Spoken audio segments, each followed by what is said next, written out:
problem. Show that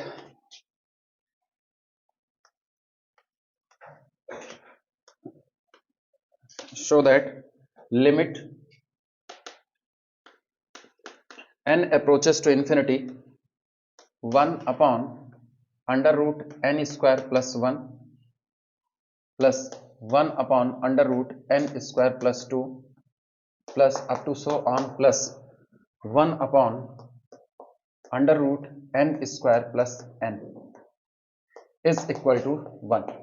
मतलब इस सवाल को दूसरे तरीके से पूछा जाए ना तो वो इसका सीक्वेंस बना देगा, एक सीक्वेंस बनाएगा जिसका nth टर्म इसको रख देगा और कहेगा ये सीक्वेंस कन्वर्जेंट है, पहले ऑप्शन में डाइवर्जेंट है, कन्वर्जेंट टू इसकी लिमिट दे देगा जितनी इसकी लिमिट आ रही हो, divergent to plus infinity, divergent to minus infinity, वो ऑप्शन में कर देगा.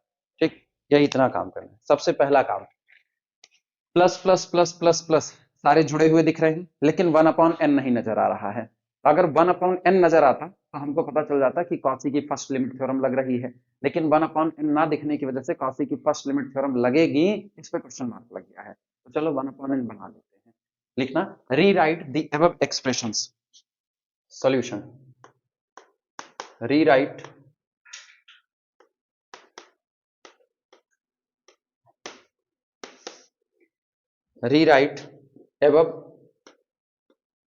above expressions.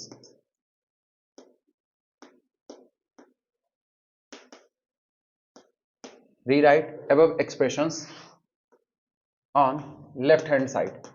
Left hand side में जो कुछ लिखा गया है इसको रीराइट करते हैं. कैसे? Limit n approaches to infinity.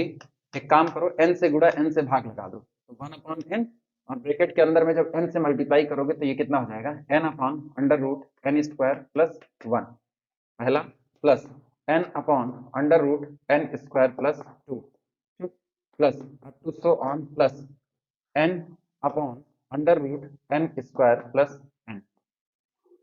ठीक, ये मिला. अब सोचो, ये लिखा गया है a1, ये लिखा गया है a2 और ये लिखा गया है an, यानी a1 a2 up to so on an. तो क्या तुमको a1 plus a2 plus so on plus an और अपॉन n नजर आ रहा है? तो उसमें an बराबर कितना होगा, n upon under root this. लिखना here an is equal to n upon under root n square plus n. ठीक, अब कॉची फर्स्ट लिमिट थ्योरम लगानी है तो केवल इसी की लिमिट निकाल लो, बस अपना काम हो जाएगा. This implies that limit n approaches to infinity an is equal to limit n approaches to infinity n upon under root n square plus n. एक काम, पूरे में से n स्क्वायर को कॉमन कर लो. This is equal to limit n upon n square common, तो बाहर कितना आ जाएगा n, और यहाँ हो जाएगा under root 1 plus n upon n square that is equal to 1 upon n. n से n कैंसिल आउट हुआ, n अप्रोचेस टू इंफिनिटी रखो तो लिमिट कितनी आएगी, 1. So by Cauchy first limit theorem, so by Cauchy's first limit theorem, Cauchy की first limit theorem से limit n approaches to infinity 1 upon n of a1 plus a2 plus up to so on plus an also is equal to 1. यानी this implies that limit n approaches to infinity. अब मेरे को पता है ये जो expressions लिखा गया है यही एक्चुअल में ऊपर दिया गया था, तो हम सीधे लिख देते हैं 1 upon under root n square plus 1 plus 1 upon under root n square plus 2 plus up to so on plus 1 upon under root n square plus n is equal to 1. यानी ये सीक्वेंस कन्वर्जेंट है 1 पर. Note कर लो.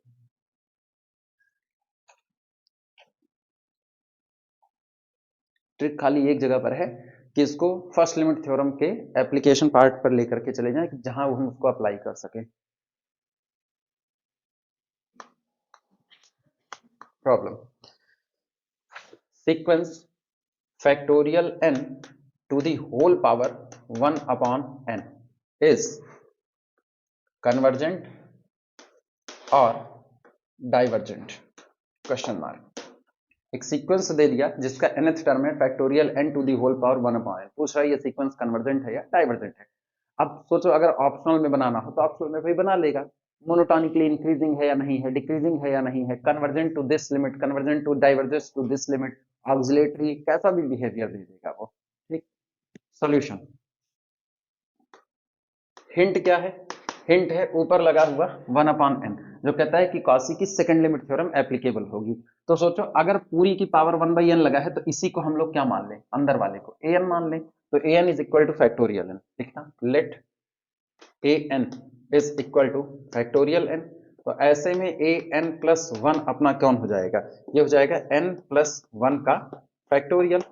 अब divide लगा दो, this implies that an plus one upon an क्या होगा, ये अपना होगा n प्लस वन का factorial divided by factorial n।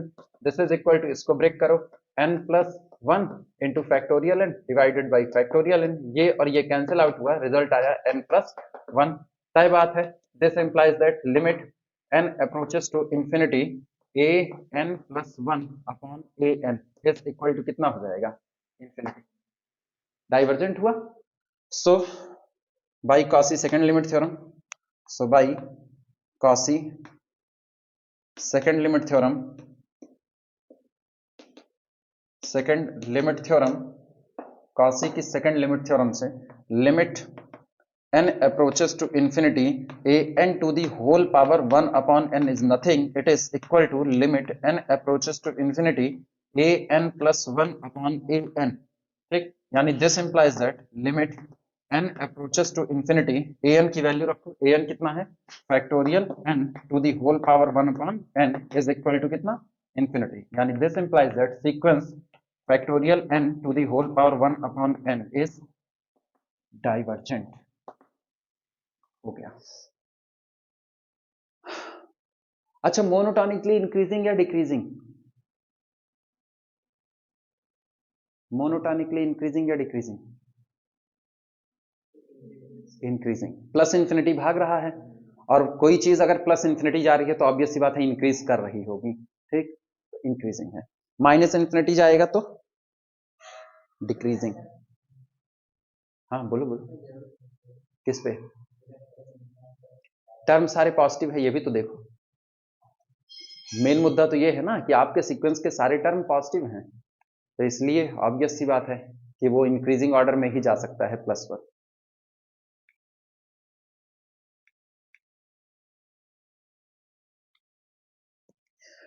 अगर केवल इतना कह दिया ना आपका सीक्वेंस डाइवर्जेंट है तो आप कुछ नहीं बोल सकते हो, बट डीजीटी नेचर कई होते हैं ना।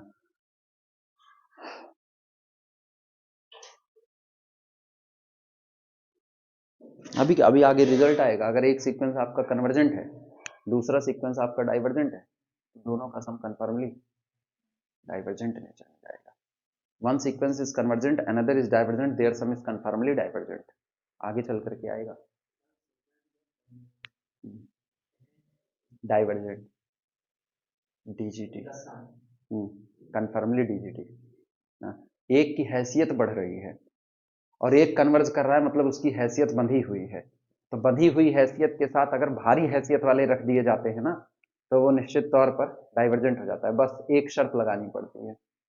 कौन सी? कोई शर्त लगेगी? इनटू अगर करेंगे तब बताओ, इनटू अगर करेंगे, हाँ, इनटू में एक शर्त लगानी पड़ेगी, कौन सी? इनटू में एक शर्त लगानी पड़ेगी, कौन सी? चलो छोड़ो, अभी आएगा तब सोचना, अभी आएगा तब सोचना, अभी इसी के बाद थोड़ी देर में आने वाला है। मिटा दिया जाए इसको।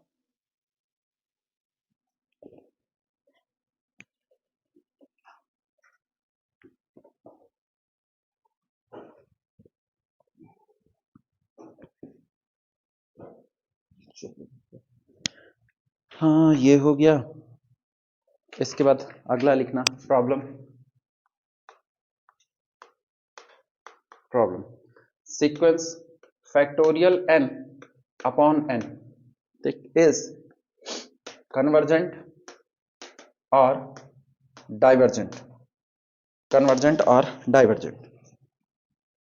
Sequence factorial n upon n convergent और डाइवर्जेंट।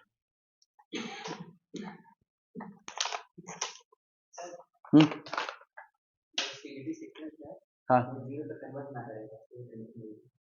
हम जो ले रहे हैं हाँ हाँ हाँ, क्योंकि limit of a n into b n is equal to limit of a n into limit of b n होता है। ठीक, तो वहां पर अगर एक का भी लिमिट जीरो हो गया तो पूरे की लिमिट कितनी कर देगा, प्रोडक्ट में जीरो कर देगा। चलो भैया इन पे लगाओ। सबसे पहले जनरल टर्म, अब ना तो ये फर्स्ट लिमिट थ्योरम में होगा ना तो सेकंड लिमिट थ्योरम में होगा। रीजन, अपॉन एन तो नजर आ रहा है वो तो ठीक है, लेकिन ऊपर सम तो नहीं नजर आ रहा है। तो तुम पहले ए एन और ए एन प्लस वन दोनों निकाल करके इनका रेशियो निकाल लो, देखो कितना आता है। Solution solution a n is equal to factorial n upon n। तो a n प्लस वन कितना होगा, ये होगा n प्लस वन का factorial upon n plus one. तो इनसे a n upon a n plus one निकाल लो। This implies that a n upon a n plus one is equal to कितना आएगा, फैक्टोरियल n अपॉन n, और upon n plus one करें तो ये पलट करके होगा n प्लस वन अपॉन, ये हो जाएगा n प्लस वन का फैक्टोरियल, यानी this implies that a n upon a n plus one is equal to factorial n upon n। एक काम करो, यहां से n को कॉमन कर लो, ये हो जाएगा one plus one upon n, नीचे हो जाएगा n plus one into factorial, factorial n से फैक्टोरियल n, n से n कैंसिल आउट हुआ। सही चले, कौन सा, कुछ गलत हुआ क्या, सब सही है, यानी कि अपने पास आया। दिस इंप्लाइज दैट, अच्छा अगर हम एक काम करें, हम इस n को कॉमन ना करें तो क्या कुछ रास्ता हो सकता है,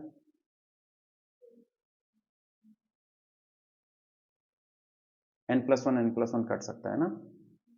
हाँ, ये बच जाएगा, ये बच जाए तो मेरे को कोई दिक्कत नहीं। रुको रुको रुको रुको, सुधार लेते हैं, सुधार लेते हैं। ये रहा फैक्टोरियल n अपॉन n, किसका, नहीं उससे कोई फर्क नहीं पड़ता, हम लिमिट पलट देंगे ना। लिमिट जीरो आएगी तो ही हमारे पास दिक्कत है। तो आप चाहे ए n upon a n plus one निकालो, चाहे ए n plus one upon a N निकालो, कोई फर्क ही नहीं पड़ता। वो एक्चुअली था क्या ना, दिमाग में ये रहता भैया ए एन लिखा है, ए एन लिखा है, अपॉन लगा दो सीधे पलट दो, तो कौन इधर उधर का सोचे। ठीक, तो कुछ भी कर सकते हैं, लिमिट फ्लिप मार देना बस खाली। तो फैक्टोरियल एन अपॉन एन हो गया, और इनटू ये हो गया एन प्लस वन, और upon n plus one into कितना, फैक्टोरियल एन। फैक्टोरियल एन से फैक्टोरियल एन कटा, एन प्लस वन से एन प्लस वन कटा, यानी this is equal to a n upon a n plus one is equal to one upon N.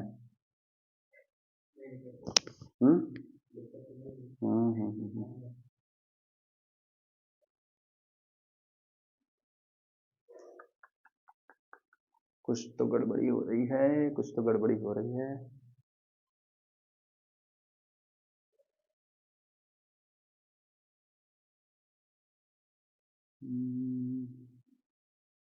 दोनों में नहीं जा रहा ये,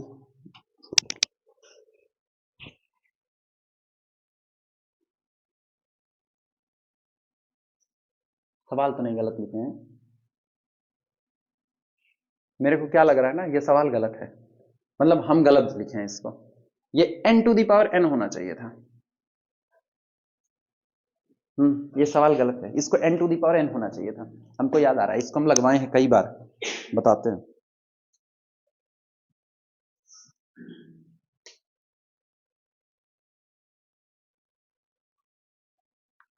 चौथे नंबर पे, हाँ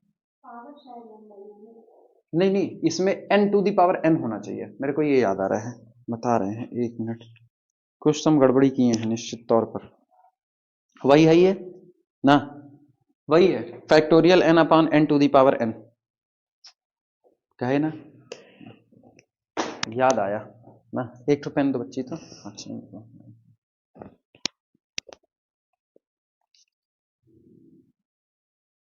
तभी कह रहे काहे लिमिट नहीं बैठ रही है, हमको इसकी लिमिट बाकायदा अच्छे से याद है। एन अप्रोचेस टू इन्फिनिटी पर इसकी लिमिट जीरो हो जाती, वो बवाल देता ना। हाँ सुनो, बहुत ज्यादा काट पीट नहीं मचाएंगे, n to the power n है ये ना, तो an होगा n to the power n, और ये होगा n plus one to the power n plus one. ठीक, इधर वाले में भी सुधार लेते हैं, तो factorial n, n to the power n, और यहां पर कितना होगा n plus one to the power n plus one होगा ना, तो एक काम करते हैं n into n plus one कर देते हैं, कोई तकलीफ? n plus one to the power n plus one, एक n यहां से एक यहां से, और उसके बाद फिर नीचे, नीचे सब सही है, n to the power n रहा, n प्लस वन का फैक्टोरियल रहा। ठीक, अब इसको सुधार लेते हैं, factorial n, n plus one, ये हो गया पावर, ये कटेगा नहीं अभी, अभी नहीं कटने वाला, इसी को बचाना रहा था।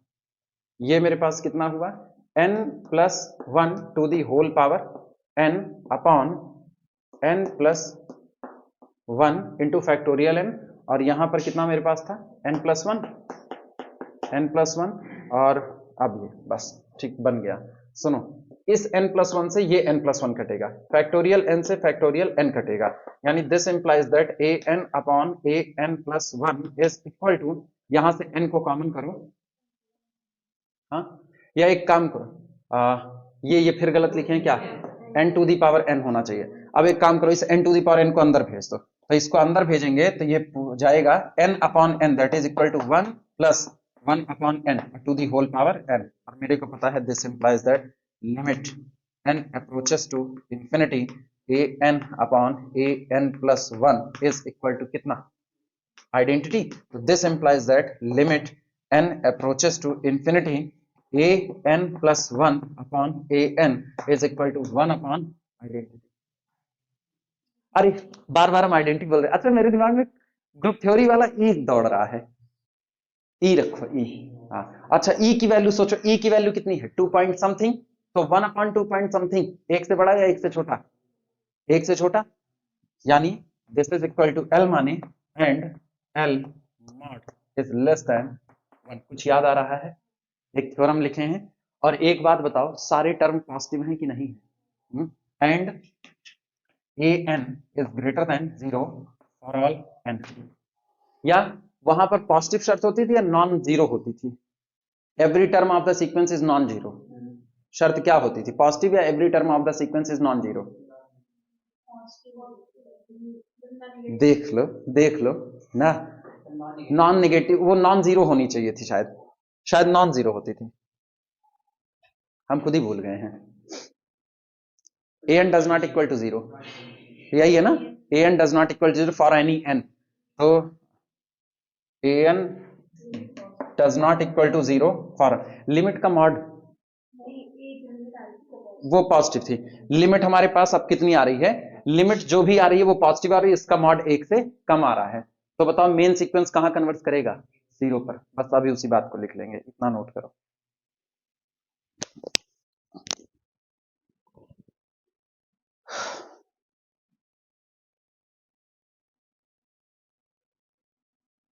उसको कोई थ्योरम नाम नहीं दिए है ना,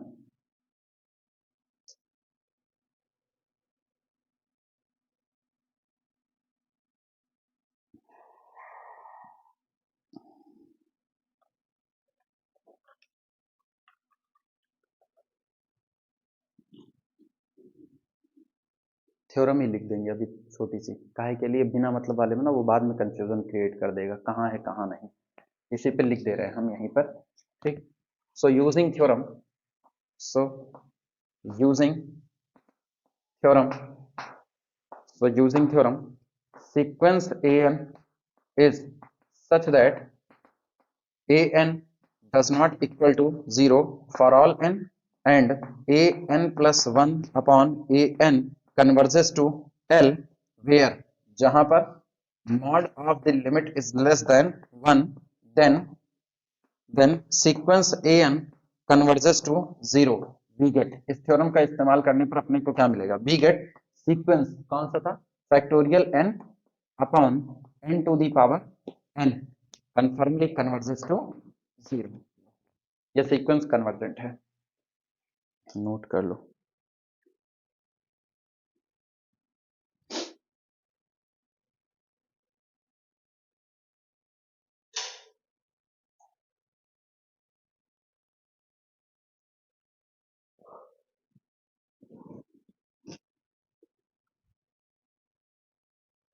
फैक्टोरियल n अपॉन n का जो सीक्वेंस था वो डीजीटी नेचर में जाता, हाँ या ना? देख लो ऐसे ही, फैक्टोरियल 1 की value 1 upon 1 that is equal to पहला टर्म 1 रहा। फैक्टोरियल 2 अपॉन 2 अगर करते तो फैक्टोरियल 2 का मतलब कितना हुआ 2, तो 2 upon 2 that is equal to 1, तो पहला टर्म 1 दूसरा टर्म 1, अभी तो सेम रहा। फैक्टोरियल 3 अपॉन 2, फैक्टोरियल 3 अपॉन नहीं फैक्टोरियल 3 अपॉन 3 यानी कि कितना हुआ वो 2, अब बढ़ गया कि नहीं बढ़ गया। इसके बाद हम लिखते फैक्टोरियल 4 अपॉन 4, तो फैक्टोरियल 4 को ब्रेक करो, 4 इंटू फैक्टोरियल 3 बचता, काहे पावर अभी नहीं बच्ची, ये तो अब वाले से हुआ ना, पुराना वाला जो लिख दिए थे, पुराना वाला सीक्वेंस ये लिखे थे ना, फैक्टोरियल n अपॉन n लिख दिए थे, तो वहां पर फंसे थे जाकर के ना, ये डीजीटी नेचर में चला जाता। तो अगर हम इस सीक्वेंस को बनाएं तो इस सीक्वेंस का पहला टर्म होता फैक्टोरियल 1 अपॉन 1, दूसरा होता फैक्टोरियल 2 अपॉन 2, फिर factorial 3 upon 3, factorial 4 upon 4, factorial 6, factorial 5 upon 5 up to so on. अब सोचो इसका नेचर अगर हम बहुत ज्यादा ओपन करें तो ये एक्चुअल में लिखा गया है फैक्टोरियल 1 अपॉन 1 तो 1 रहा, फैक्टोरियल 2 अपॉन 2 ये भी 1 रहा, फैक्टोरियल 3 अपॉन 3 अगर देखें तो 3 इंटू फैक्टोरियल 2, 3 से 3 कटा, ये एक्चुअल में फैक्टोरियल 2 है, और ये फैक्टोरियल 3 है, ये फैक्टोरियल 4 है, हाँ या ना? अब तो पैटर्न मिला। अब सोचो ये लगातार क्या कर रहे हैं, इंक्रीज कर रहे हैं, तो मेरा ये वाला सीक्वेंस कहां चला जाएगा इंफिनिटी पर, तो उसको वैसे लगाने की जरूरत ही ना पड़ती। क्लियर हुआ? हाँ, इसीलिए कहीं ये गलत है, इसकी लिमिट इतने पर लानी थी मेरे को।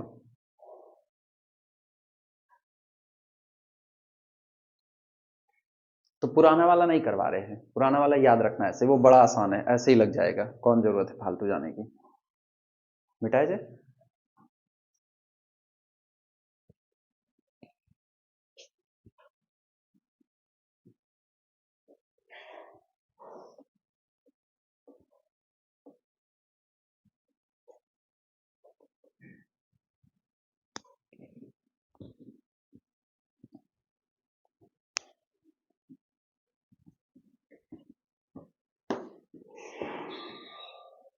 चलो भैया ये हुआ, अगली प्रॉब्लम, show that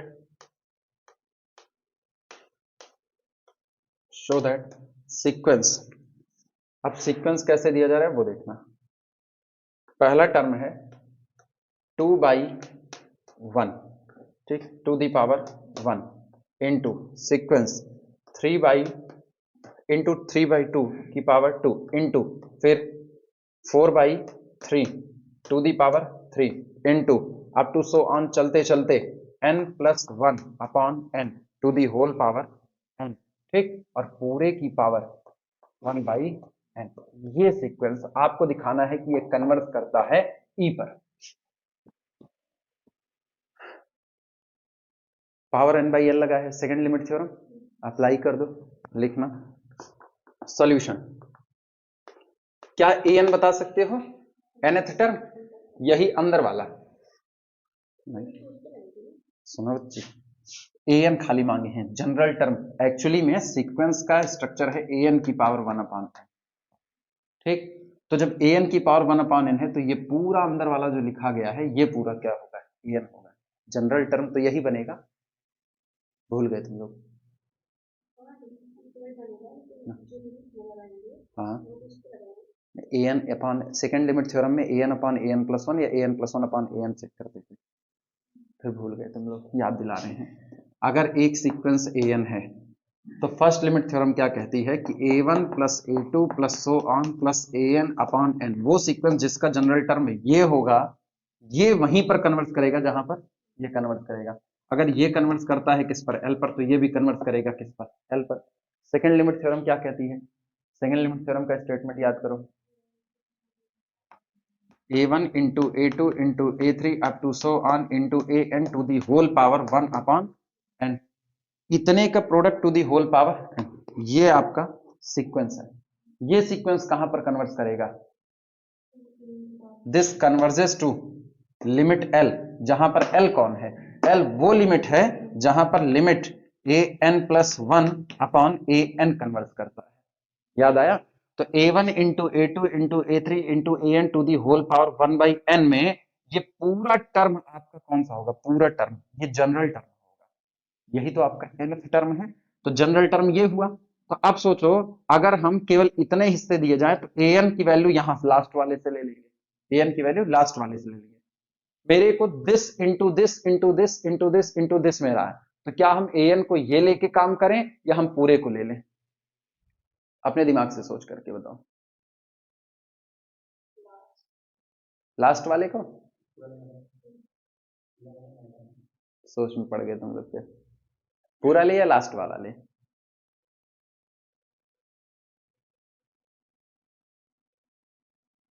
दोनों ले लें, तकलीफ हो दोनों ले लें। किसका? नहीं सोच पा रही है। पूरा ले या लास्ट वाला ले? मेरा सवाल खाली इतना है। छोड़ो, दोनों कर दे रहे हैं, टेंशन ना लो।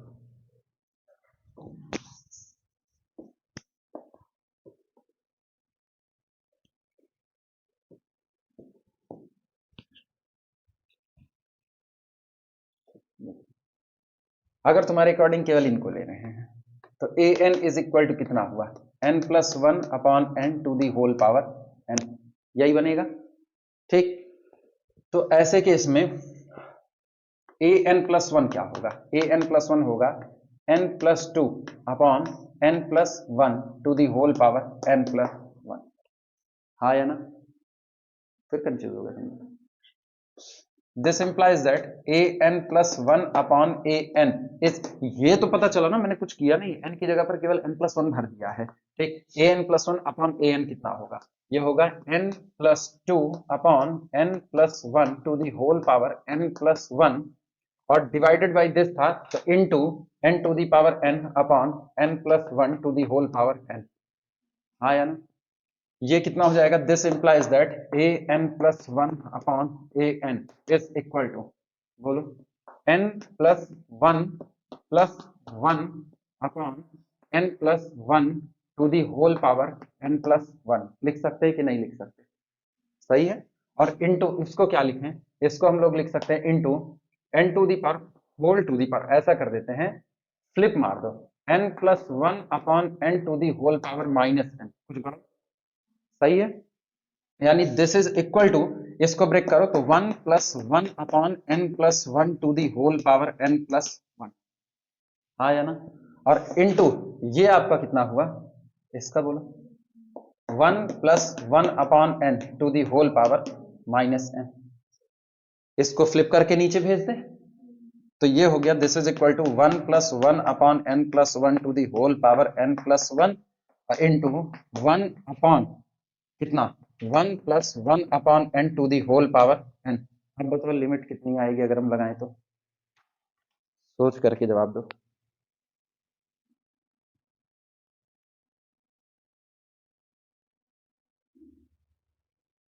उसकी लिमिट कितनी आएगी? तो इसकी भी तो ई आएगी, और ई से ई कट करके कितना आया? वन आया। वो बेचारा कहाँ जा रहा है? ई पर। गलती मिल रही है, कहाँ हो रही है गलती? गलती आपसे जनरल टर्म को चुनने पर हो रही है।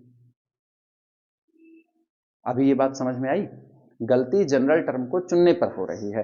और पता है, अगर जनरल टर्म नहीं चुन पाओगे तो निश्चित तौर पर लिमिट जब तक दी गई है तब तक तो बात सही रहेगी, लिमिट नहीं दी गई है तो धोखा खा जाओगे, तुम सीधे वन लिख करके आओगे। है बात? आप समझ में आई बातें? आप जनरल टर्म को चुनने में कहां कंफ्यूजन है वो बताओ तो बताएं। जनरल टर्म को चुनने में कंफ्यूजन कहां पर है?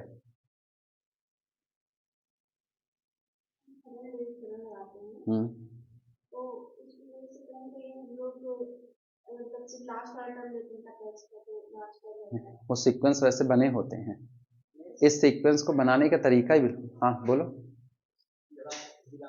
हाँ हाँ, मेरे को याद है, दो थी। हाँ हाँ हाँ, रुको हम चेक कर ले रहे हैं, रुको हम चेक कर ले पुरानी note.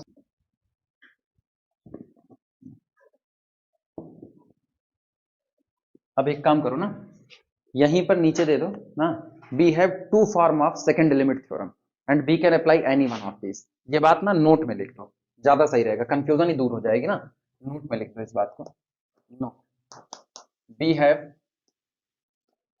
Have two form of Cauchy's second limit theorem, Cauchy's second limit theorem। अच्छा, वहां हम बोले जरूर कि फर्स्ट लिमिट थ्योरम सम के लिए और सेकंड प्रोडक्ट के लिए काम करेगी, लेकिन लिखवाए नहीं हम प्रोडक्ट वाली बात पे, हम खाली एक फॉर्म लिख करके निपटा लिए उसको। We have two form of Cauchy's second limit theorem. First form वही लिख दे रहे हैं जो लास्ट टाइम में लिखाए हुए थे कि क्या लिखवाए थे लास्ट टाइम, वही स्टेटमेंट बोल दो पूरा पूरा। If sequence a n converges to L then sequence a n to the power 1 upon n converges to कितना एल।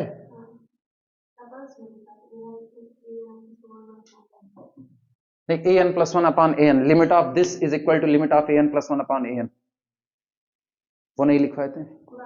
नहीं नहीं, नया वाला बोल रहे हैं, पहला फॉर्म में नया वाला कर रहे हैं, पुराना वाला तो याद आ गया है, वही लिखाए थे।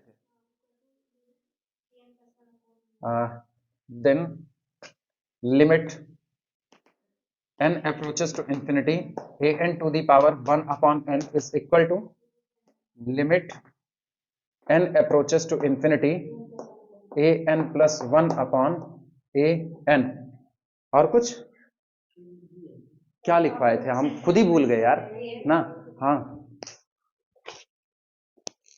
if an is a sequence of the positive term then limit of this is equal to this। अच्छा,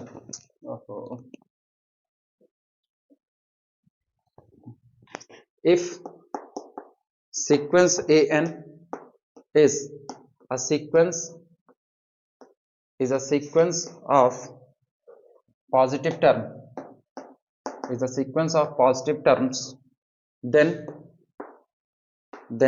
limit a n to the power 1 upon n approaches to infinity is equal to limit n approaches to infinity a n plus 1 upon a n।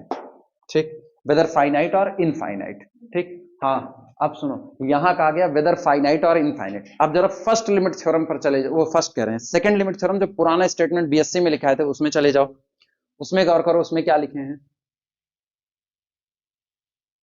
Second form वही बोल दो, वो भी लिखा दें, second form.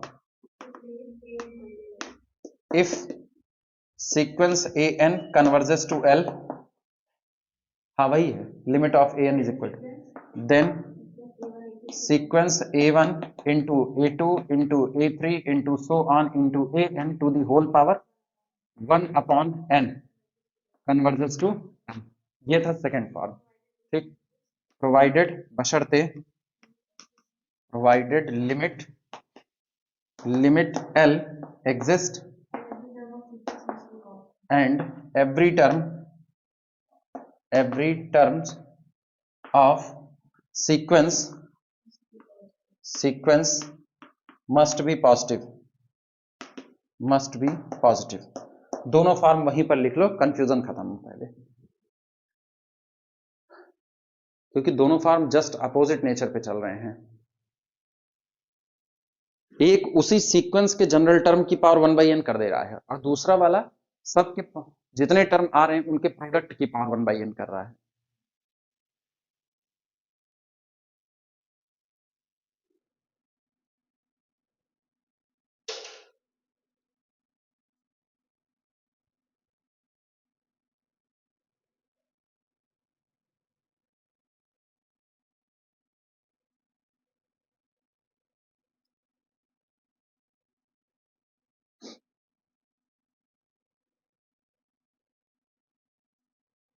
अब चाहे नीचे वाले से चाहे ऊपर वाले से, दो में से किसी एक से लगा डालेंगे। अब ये याद रखना, ऊपर वाला फॉर्म अगर अप्लाई करते हो, तो जो आपको सीक्वेंस दिया गया है उस पूरे सीक्वेंस के देखो होल पावर 1/n लिखा, पूरा अंदर वाला an माना जाएगा। और अगर आप लास्ट वाले को केवल मान रहे हो ना, तो आप केवल यही सेकंड वाला फॉर्म अप्लाई करना।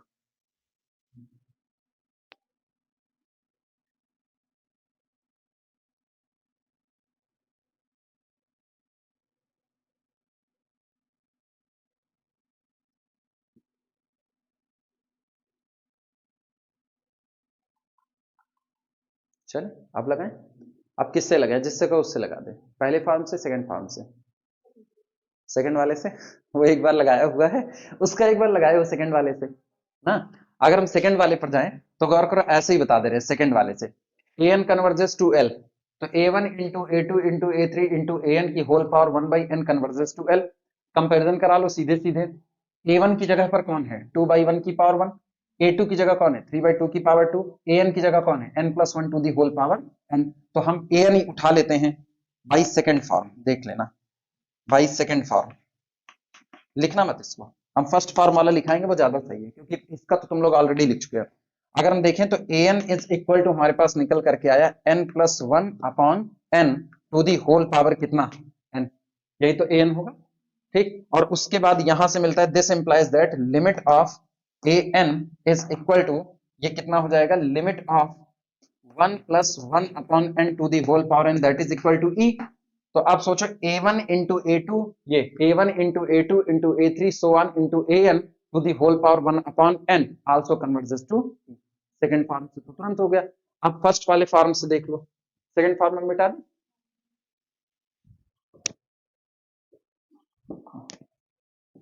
अब अगर हम इसका इस्तेमाल करें फर्स्ट फॉर्म का, तो फर्स्ट फॉर्म में जो सीक्वेंस दिया गया है उसी की whole power one by n लगा दिया है। तो सोचो इस पूरे की होल पावर कितना लगा? N by n. तो ये पूरा आपका कितना हो जाएगा? ये पूरा ए एन हो जाएगा। ठीक, तो सॉल्यूशन में दे रहे हैं इसको, ए एन इज इक्वल टू कितना?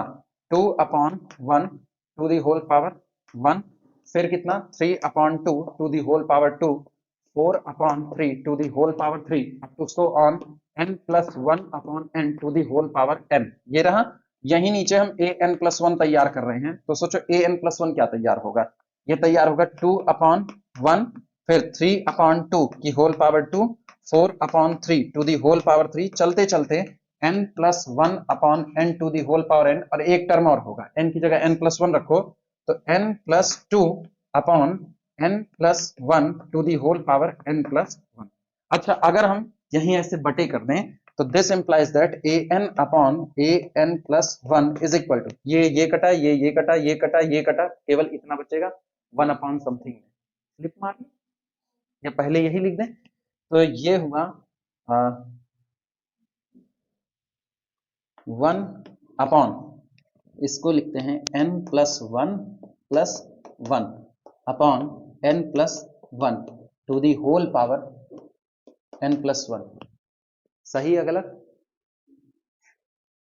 या तुम्हारी मर्जी, तुम a n plus one upon a n कर दो, तो a n plus one upon n करो तब भी तो। अब ये बताओ, जब इसको अलग अलग कर दो, एन प्लस वन से n plus one cancel out हो जाएगा। अच्छा सोचो, अगर तुम a n plus one upon a n करते तब तुमको क्या मिल रहा होता? तब ये लोग ऊपर होते और ये लोग बटे में नीचे होते। तो जब ये ऊपर और ये नीचे होते तब भी सब कट जाता, ये पूरा हिस्सा आपको ऊपर मिलता कि ना मिलता? यानी आप चाहे ये निकालो और चाहे आप ये वाली बात कर दो, जैसे फॉर्म में हो वैसे, a n plus one upon a n is equal to, यही आपको ऊपर बच जाता बस, कितना? N plus two upon n plus one, whole to the power कितना बचता? एन प्लस वन बचता। तो बचा गया, बचा। This is equal to n plus one upon n plus one to the whole power कितना चलता है? N plus one. N plus one से एन प्लस वन कटा, ये आया one plus one upon n plus one to the whole power कितना? N plus one. और इसकी लिमिट कितनी आएगी? ई आएगी। This implies that limit n approaches to infinity, a n plus 1 upon a n is equal to e, and therefore limit a n to the whole power 1 upon n is equal to e। यानी दिया गया sequence कहां convert करेगा? e पर। तो दोनों form याद रखना, तुमको जो फॉर्म आसान लगे वो फॉर्म अप्लाई कर देना। इसमें ये ज्यादा आसान लग रहा था कि पूरे को ही an मान लिया जाए, लेकिन वो भी आसान था।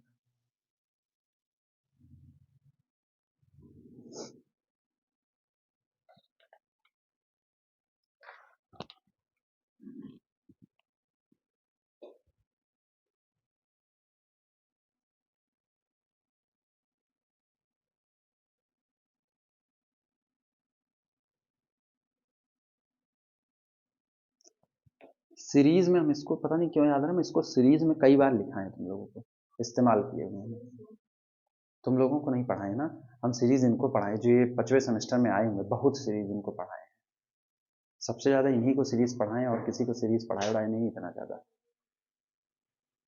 बना था टुकड़े में बना था, कभी गुस्सा लग जाती थी नहीं बनाते थे, कभी सही सलामत बना देते थे, लेकिन उसमें भी लास्ट में ना 3-4 टेस्ट उसमें लास्ट में छूट गए थे, जैसे कुमर टेस्ट वगैरह छूट गया था, मुझको अच्छे से याद है, और वो इसलिए छूटा था ना, ये लोग एग्जॉस्ट कर गए थे पूरे तरीके से, सवाल ज्यादा लगवा रहे थे, हर टेस्ट के ऊपर 6-6, 7-7 सवाल लगवा रहे थे, तो जब सारे टेस्ट के ऊपर 6-6, 7-7 सवाल लगवा रहे हैं, तो जितने टेस्ट हैं उस हिसाब से मिला करके ना सवाल ही पहुंच गए 30-40 के ऊपर सवाल निकल जा रहे थे, तो लास्ट में ये लोग कह रहे सर अब सीरीज समझ ही नहीं आ रही है बिल्कुल भी, अब टेस्ट अप्लाई करना पड़ेगा, हर सवाल बार बार अपने आप को बदल रहा है, तो कहाँ से आप ध्यान दे के पढ़ो, एक तो जैसे पढ़ते हैं वैसे भगवान मालिक के कैसे पढ़ते हैं, इनको direct product external direct product सोचो कितना अच्छा चैप्टर है, इनके में है रखा गया है, एक्सटर्नल डायरेक्ट प्रोडक्ट ऐसे पढ़ रहे हैं जैसे लग रहा है नानी माई सब मर गई हैं, ये कंडीशन एकदम रो करके एक्सटर्नल डायरेक्ट प्रोडक्ट कहाँ से चलेगा, आज ये पढ़ाओ कल दिमाग में नहीं आ रहा है, सब भूले पड़े हुए हैं, चलो हम भूल रहे हैं, तो मेरे साथ एक बात जुड़ी हुई है कि हाँ हमको भूलने की बीमारी है, चलो हम भूल जा रहे हैं, लेकिन अब इनको तो कोई बीमारी ऐसी नहीं लगी हुई है, यही भूल रहे हैं, उस पर भी कभी कभी इसीलिए ना इन लोगों को पढ़ाने उढ़ाने का नहीं मन करता, लेकिन फिर भी सब में चलो ये भी ठीक ही है। अभी साइलो है, साइलो पढ़ाएंगे, देखना कितना कंसंट्रेशन बरकरार रहता है, क्योंकि रहेंगे तो सारे लोग उसी में साथ में ही साइलो पढ़ने में, और साइलो अच्छा चैप्टर है, उसके बावजूद भी इनमें 3 या 4 ही तुमको नजर आएंगे बस, बाकी सब वैसे ही हवा हवाई वाले, कितना कम से कम पढ़ो, अब ख्वाब सबके वही हैं, IAS PCS, मेरे को ये नहीं समझ में आता है, जिसको मैथ का सीधा सीधा कॉन्सेप्ट नहीं समझ में आ रहा है, उसको वहां का इतिहास रटने पर समझ में आएगा, लेकिन हो सकता है वो समझ में आ ही जाए। हाँ मतलब, हाँ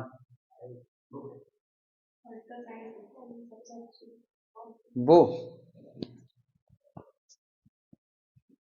हम पहली बार नाम सुन रहे हैं, वो दृष्टि दृष्टि IAS वाले सर तो नहीं, वो मणिकांत सर थे ना, वो मणिकांत सर हैं हिस्ट्री वाले,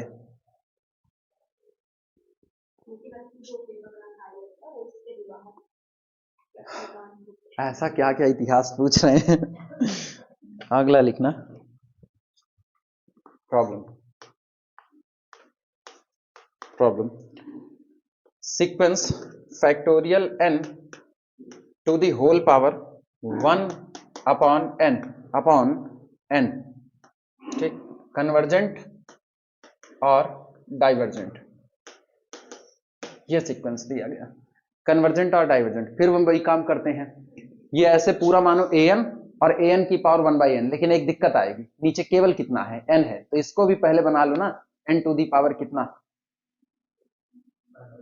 1/n, तो n to the power 1/n कब बनेगा, जब n to the power n into 1/n कर दिया जाए तो बन जाएगा, क्लियर हुआ, यानी हम इसको रीराइट करते हैं, solution solution rewrite rewrite given sequence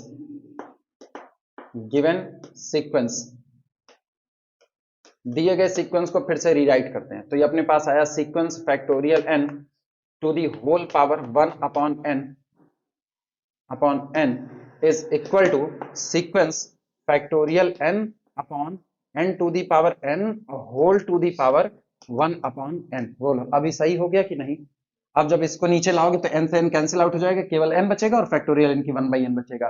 अब फर्स्ट फॉर्म वाला सेकंड लिमिट थ्योरम का अप्लाई कर दो, तो क्या an की पावर 1/n नजर आ रहा है, तो आप यही आपका कौन हो गया है, an हो गया है, ठीक, that is equal to sequence an to the power 1/n form, ठीक, let an is equal to factorial n to the power 1 upon नहीं गलत कर रहे हैं, factorial n upon n to the power n, ये रहा, ठीक, ये हुआ, और इनके लिए देख लेते हैं, तो this implies that an+1 is equal to कितना n+1 का factorial upon n+1 to the whole power n+1, ये ऑलरेडी हो चुका है, अभी अभी करवाए हैं, किस पर कन्वर्ट करेगा? 0 पर। पक्की बात? तो ऊपर वाला कहां कन्वर्ट करेगा? 0 पर। सोच लो।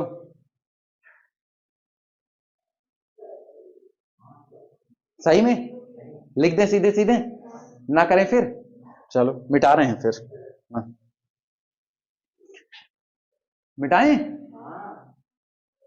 ऊपर वाला मेन सीक्वेंस 0 पर कन्वर्ट करेगा। सोच लो।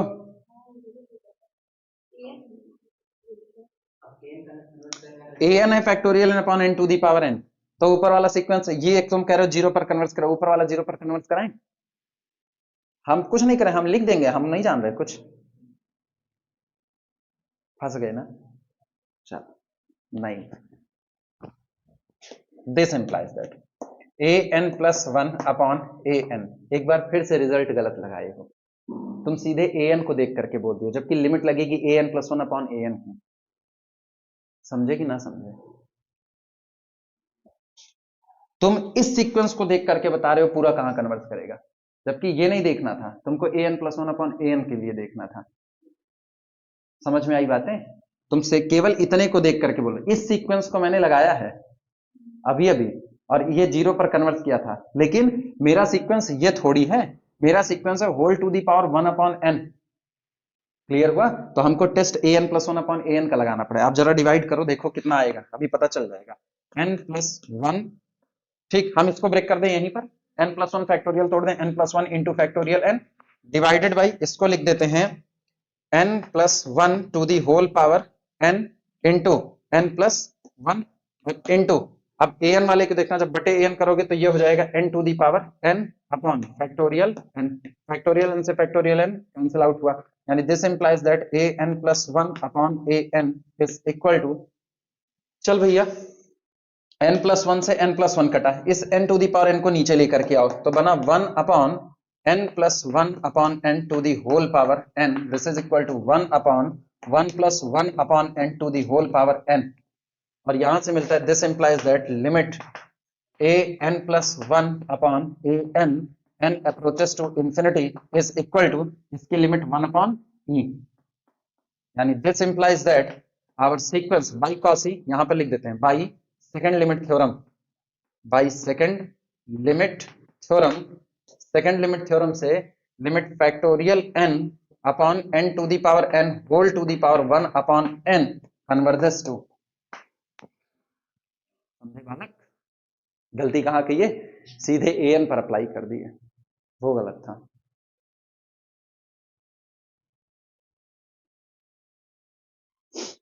फैक्टोरियल n की 1 बाई n अपॉन दिस।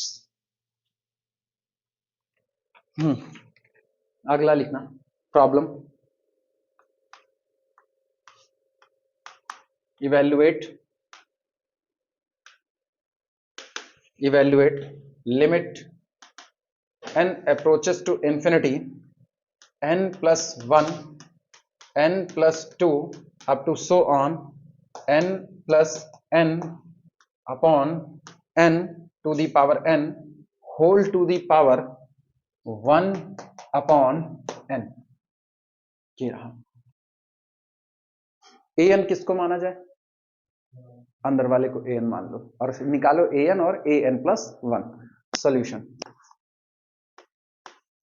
लिखना, an is equal to n plus 1 into n plus 2 up to so on n plus n divided by n to the power n। तो an plus 1 is equal to, जहां जहां n है उसकी जगह n plus 1 set कर दो, तो ये कितना हो जाएगा n plus 2, ये कितना हो जाएगा n plus 3, चलते चलते n plus n up to so on, चलते चलते लास्ट वाला कोई बताओगे? हम n की जगह पर n प्लस 1 तो n प्लस 1 2n प्लस 2, तो ये हो जाएगा 2n प्लस 2। अब मेरे को ये पता है 2n प्लस 2 के ठीक पहले कौन होगा, 2n प्लस 1 होगा, हाँ या ना? और होल डिवाइडेड बाई ये हो जाएगा n plus 1 to the whole power n plus 1।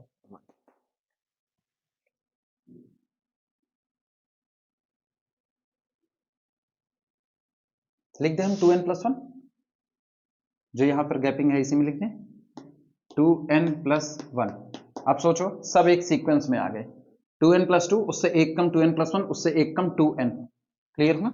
अब निकालो an+1 upon an, therefore an+1 upon an is equal to this upon this, तो ऐसे ही लिख देते हैं n+2 n+3 up to so on 2n 2n+1 2n+2 divided by n+1 to the whole power n into n+1, break कर दिया दो हिस्से में, और इंटू an लिख दो। an कितना है अपने पास, ये है n to the power n divided by n+1 into n+2 up to so on into n+n that is equal to 2n। काट पीट मचाइए, n+2 n+3 2n, n+2 n+3 और 2n, ये कैंसिल आउट हुआ। और कुछ कटे वटे का, कुछ और कटने लायक दिख रहा है नहीं ना, लिख डालो भैया जो बचा, क्योंकि और कुछ कटने लायक है भी नहीं। 2n+1 एक तो ये आ गया, 2n+2 ये आ गया दूसरा, और डिवाइडेड बाई, मेरे ख्याल से इसको ब्रेक करके कुछ लिखने का कोई फायदा तो मिला नहीं ना, n+1 की पावर n+1 ही छोड़ दो इसको, n प्लस किसको, हाँ यहां वाले से 2 को कॉमन करके उड़ा दें, ऐसा कुछ, एक बच जाएगा फिर, हाँ 2 को कॉमन करके उड़ाएं, तो एक काम करते हैं 2 को कॉमन कर लिया, ये हो गया n+1 ये रहा, और n+1 to the whole power n into n+1 अभी उड़ा दिया ये, और इंटू इधर अपने पास क्या क्या बच रहा है, n to the power n divided by n+1, कोई नहीं,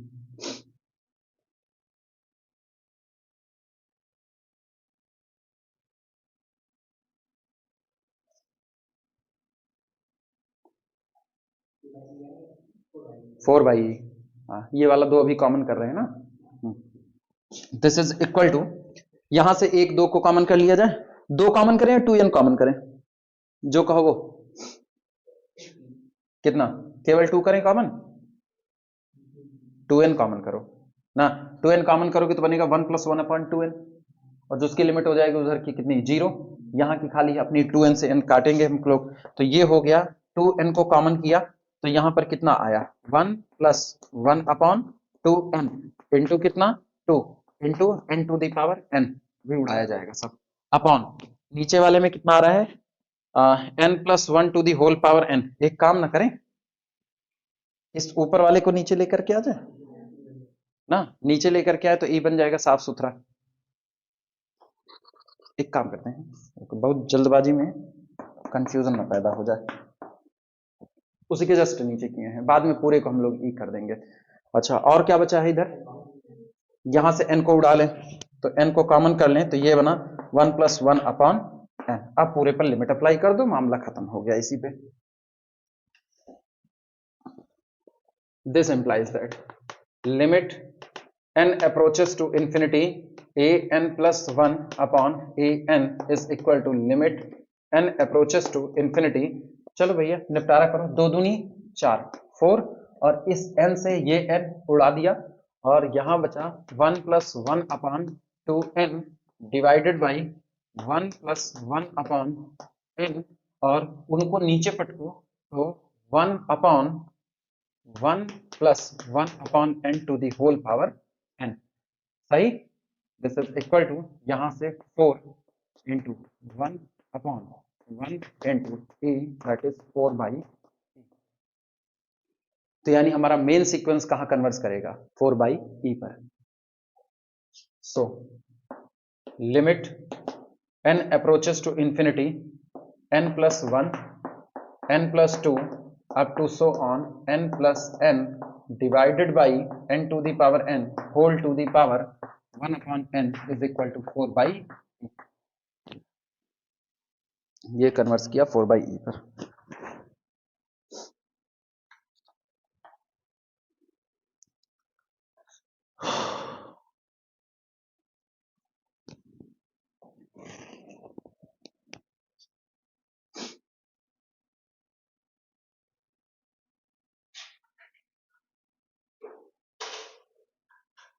ये नहीं करवाए ना शायद बीएससी में, ये भी कराए हैं। अरे यार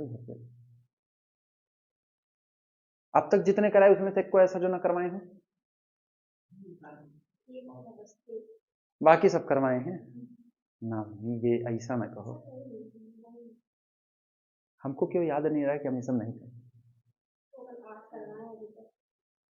और ये 8वीं बीएससी में मिला, मुश्किल है फिर मेरी याददाश्त गई काम से। नहीं यार, ऐसे कैसे भूल जाता है? मेरे को अपनी पहली क्लास के याद रहते हैं, तुम कह रहे हो भूल जाता है। हाँ, अब भूलने लगा, ये गलत है मेरे साथ।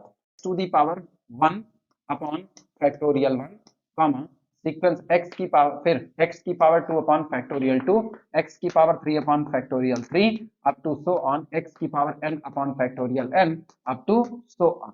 ये आपका सीक्वेंस है। अब सोचो, ये सीक्वेंस एक्चुअल में एक सीक्वेंस नहीं है, फैमिली ऑफ सीक्वेंस है।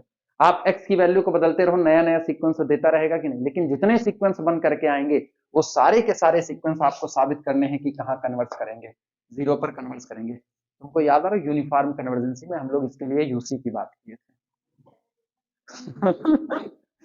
ये भी कह सकते हो यूसी की, लेकिन वहां पर ना यूनिफॉर्म कन्वर्जेंसी के नाम पर हुआ है। यहाँ हमको ये दिखाना कि ये सीक्वेंस जीरो पर कन्वर्ट करेगा, यूनिफॉर्म कन्वर्जेंसी का कोई डिस्कशन यहाँ पर नहीं है।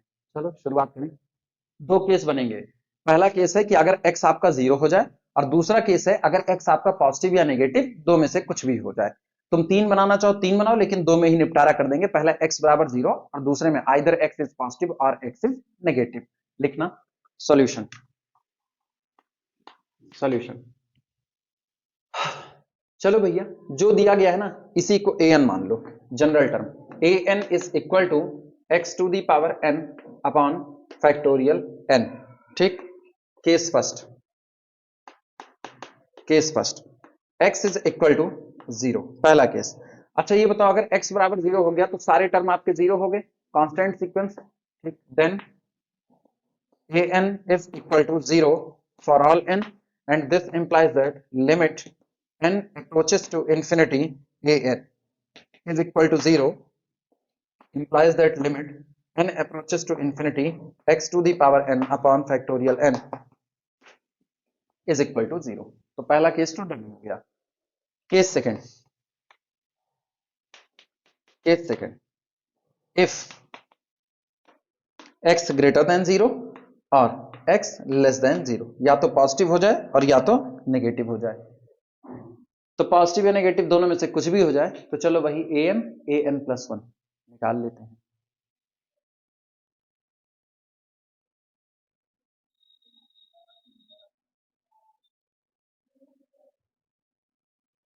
अप्लाई करें, देखना an बराबर an is equal to x to the power n upon factorial n, और an plus 1 is equal to x to the power n plus 1 upon factorial n plus 1।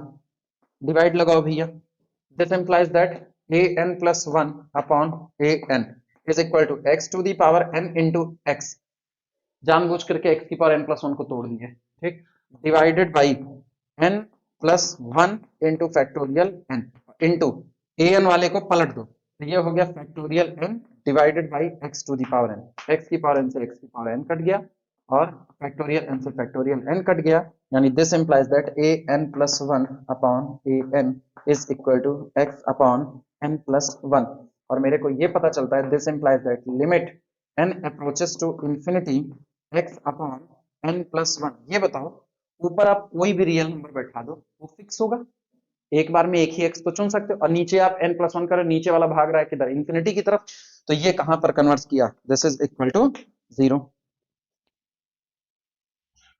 ठीक, अच्छा तुम एक चीज गौर करो, अगर x पॉजिटिव है या तो x नेगेटिव है तो आपके सीक्वेंस का कोई भी टर्म जीरो नहीं है, हाँ या ना। और एक और चीज, and confirmly less than 1, zero का मान जीरो आएगा जो कि एक से कम है। तो मैंने एक ऐसा सीक्वेंस यहां पर क्रिएट किया है जिस सीक्वेंस में जितने टर्म हैं वो नॉन जीरो टर्म है, हाँ या ना।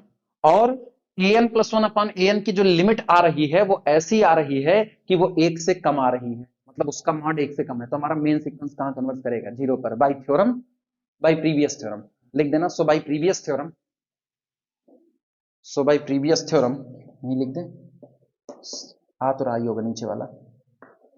सो बाय प्रीवियस, उसको कोई नाम दे दिए होते तो ज्यादा था, उसका यूज कर रहे हैं।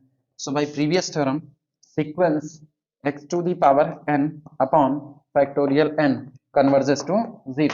सोचो दोनों ही केस में x बराबर पॉजिटिव नेगेटिव हुआ तो भी 0 पर जा रहा है, और 0 हुआ तो 0 पर जाएगा ही। ठीक, therefore final, therefore limit n approaches to infinity x to the power n upon factorial n is equal to 0 for all x belong to real number set capital। हमारा सीक्वेंस चाहे जिस रियल नंबर के लिए बने, जाएगा तो 0 पर ही जाएगा।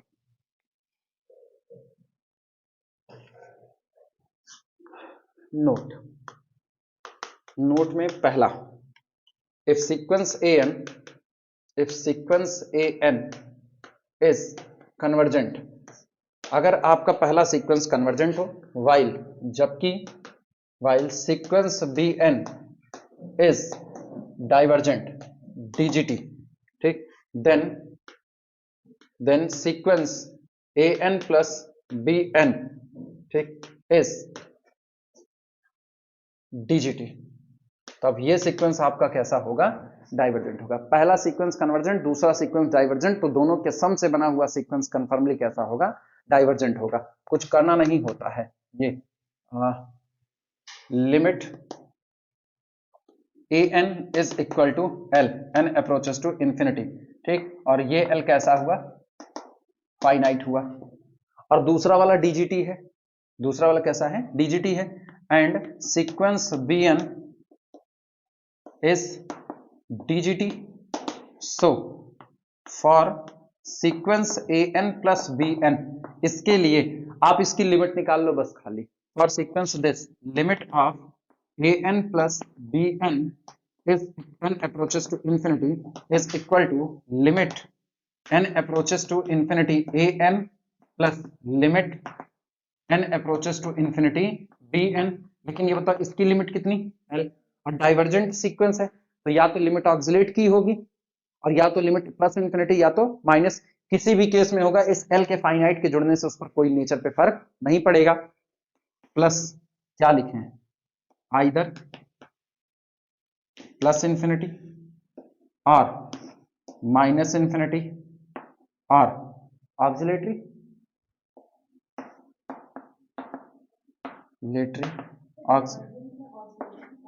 आता है बच्ची, कोई सीक्वेंस कन्वर्जेंट नहीं है तो वो डाइवर्जेंट नेचर में जाता है। ठीक, अब ऑक्सिलेटरी में दो बातें होती हैं, या तो ऑक्सिलेटरी नेचर में फाइनाइट ऑक्सिलेट करेगा या तो इनफाइनाइट, इसीलिए उसको ना पार्शियली डाइवर्जेंट बोलते हैं। हाँ, ऑक्सिलेटरी को पार्शियली एस के मापा इस्तेमाल करते हैं। हाँ, मेरी याददाश्त सही है, तो एस के मापा इस्तेमाल करते हैं कि इसको पार्शियली डाइवर्जेंट बोलते हैं। ठीक, तो कोई डाइवर्जेंट सीक्वेंस किसी लिए बड़ी सिंपल सी डेफिनेशन है, if a sequence is non convergent it is divergent. बात इतने पर खत्म हो जाती है। कुछ राइटर है वो बंटवारा कर देते हैं, वो कहते हैं कन्वर्जेंट वाले वो हैं जिनकी लिमिट फाइनाइट आए, डाइवर्जेंट वाले वो हैं जिनकी लिमिट या तो प्लस इंफिनिटी है या तो माइनस इंफिनिटी आए, एक ही लिमिट आए। बीच वाले को ऑक्सिलेटरी नेचर में रख देते हैं। लेकिन ऑक्सिलेटरी नेचर जो आपका होता है, ऑक्सिलेटरी नेचर भी आपका कन्वर्जेंट नेचर नहीं है। जो कन्वर्जेंट नहीं है वो डाइवर्जेंट में जाएगा। ठीक, तो मैक्सिमम राइटर तुमको ना 95% यही मिलेंगे जो सीधे लिखेंगे if a sequence is non convergent it is divergent, बस बात ही खत्म वहीं पर। तो अब यहां पर या तो लिमिट प्लस इंफिनिटी आएगी या तो माइनस इंफिनिटी, और या तो कैसी आएगी, ऑक्सिलेटरी, और ये तो फिक्स्ड है, तो इसका मतलब ओवरऑल, ठीक, डीजीटी, ओवरऑल डीजीटी, बात ही खत्म।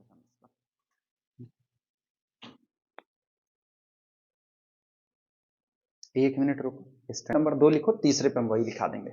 नोट नंबर 2, सेकंड नोट में लिखना, इफ यदि k ग्रेटर देन 0, ठीक, is a fixed real number, इसके नीचे अंडरलाइन कर देना, ये बदलेगा नहीं। एक बार आपने कुछ लिया तो एक बार में एक ही ले सकते हो। Is a fixed real number and sequence bn is divergent is DGT, और ये k ग्रेटर देन 0 के नीचे भी अंडरलाइन करना। Then sequence k into bn, ठीक, इज आल्सो डाइवर्जेंट, ये भी आपका क्या होगा, डाइवर्जेंट होगा। k ग्रेटर देन 0 रहना चाहिए, क्योंकि अगर k बराबर 0 हो गया ना कन्वर्ज कर जाएगा, तो इसीलिए उसने शर्त लगा दी है k ग्रेटर देन 0 पर। ठीक, मेरे ख्याल से इसके प्रूफ को लिखने की कोई जरूरत नहीं है, साफ पता है कि अगर आप इसकी लिमिट निकालोगे तो इसकी लिमिट कितनी आएगी, limit of k into b n, के को बाहर करो वो फिक्स नंबर है, तो लिमिट ऑफ bn आएगा, और bn डाइवर्जेंट है तो या तो प्लस इंफिनिटी या तो माइनस इंफिनिटी। अगर प्लस इंफिनिटी है k से मल्टीप्लाई करके प्लस इंफिनिटी ही जाएगा, और अगर माइनस इंफिनिटी है तो k से मल्टीप्लाई करके माइनस इंफिनिटी जाएगा। हाँ या ना, क्योंकि हम पॉजिटिव ले रहे हैं इसलिए साइन का नेचर चेंज नहीं होगा, पॉजिटिव था तो पॉजिटिव रहेगा, नेगेटिव है तो नेगेटिव, और अगर ऑक्सिलेट कर रहा है तो k से मल्टीप्लाई होने पर भी कोई फर्क नहीं पड़ेगा। तो कुल मिलाकर के ये डाइवर्जेंट सीक्वेंस bn डाइवर्जेंट था, तो k ग्रेटर देन 0 होने पर सीक्वेंस के bn भी हमेशा क्या बना रहेगा, डाइवर्जेंट बना रहेगा। क्लियर हुआ? अगला लिखना, अब नोट नंबर 3 में हम पहले वही लिखा देते हैं, नोट नंबर 3 इसमें लिखना let sequence an, let sequence an and sequence bn both are convergent, both are convergent, ये दोनों ही सीक्वेंस आपके कैसे हैं, कन्वर्जेंट हैं। ठीक, अब आप एक और सीक्वेंस बनाओ, let un is equal to, या आप ऐसे लिखो ना ज्यादा सही है, sequence un is equal to sequence जिसका nth टर्म कौन है, nth टर्म है maxima of an comma bn। ठीक, ये रहा, एंड सीक्वेंस vn जिसका nth टर्म कौन है, sequence minima of an comma bn। ठीक, मेरे को एक सीक्वेंस an एक सीक्वेंस bn, ये दो सीक्वेंस दिए गए हैं, तो हम दो और सीक्वेंस बना रहे हैं। करेस्पॉन्डेंसी में जो मैक्सिमा टर्म है उसको लेकर के un बना रहे हैं, और करेस्पॉन्डेंसी में जो मिनिमम टर्म है उनको लेकर के सीक्वेंस vn बना रहे हैं। ये सीक्वेंस भी क्या होगा, कन्वर्जेंट होगा। Let sequence un is equal to v1 is equal to this, vn is equal to this. ठीक, then sequence un and sequence vn is also convergent, ये भी क्या रहेगा, कन्वर्जेंट।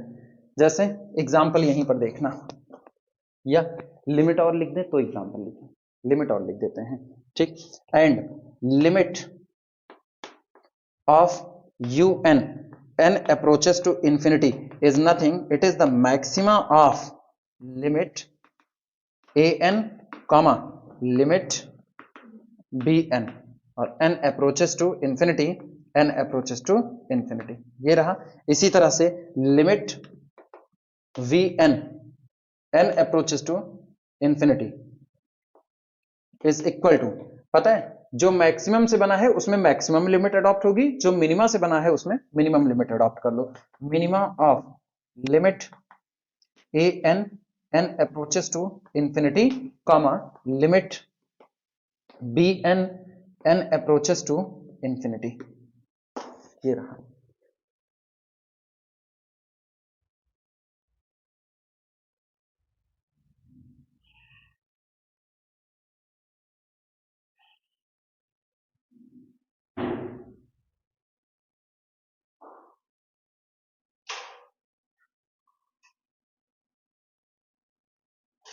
यही प्रूफ किया जाता है, तो जब मैक्सिमम टर्म ले रहे होते हैं ना तो वही निकल करके आता है ये इसका वन, जब मैक्सिमम चुनेंगे तो 1/2 an प्लस bn।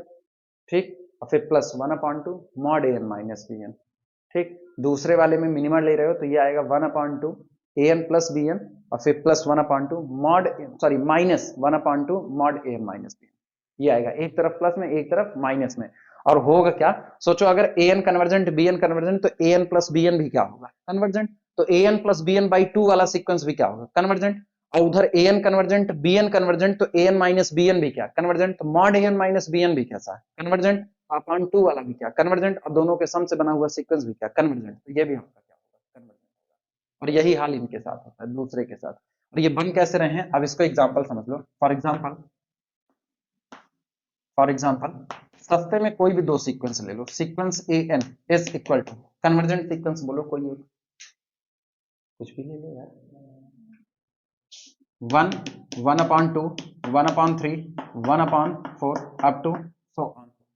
अब एक और सीक्वेंस ले लो, sequence dn is equal to sequence, बोलो कोई ऐसा लो जो कन्वर्जेंट हो, फिर 1/2n 1, ये कठिन होगा यार, हमको तो एक ही तो उठाना है, एक ही उठाना है, कितना ले 1 + 1/1 कमा 1 + 1/2 कमा 1 + 1/3 so on.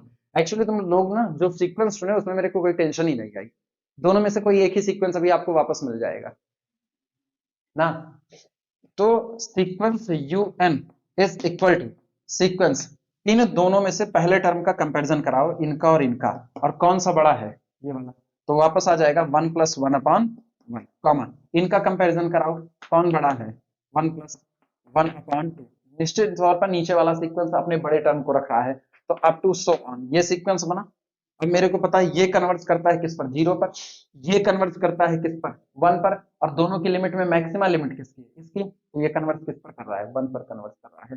This converges to 1, converges to 0, converges to 1, दोनों के मैक्सिमा ये। अच्छा सीक्वेंस vn आप बनाओगे तो सीक्वेंस vn कैसा बनेगा, जो दोनों में से मिनिमम टर्म को ले रहा होगा।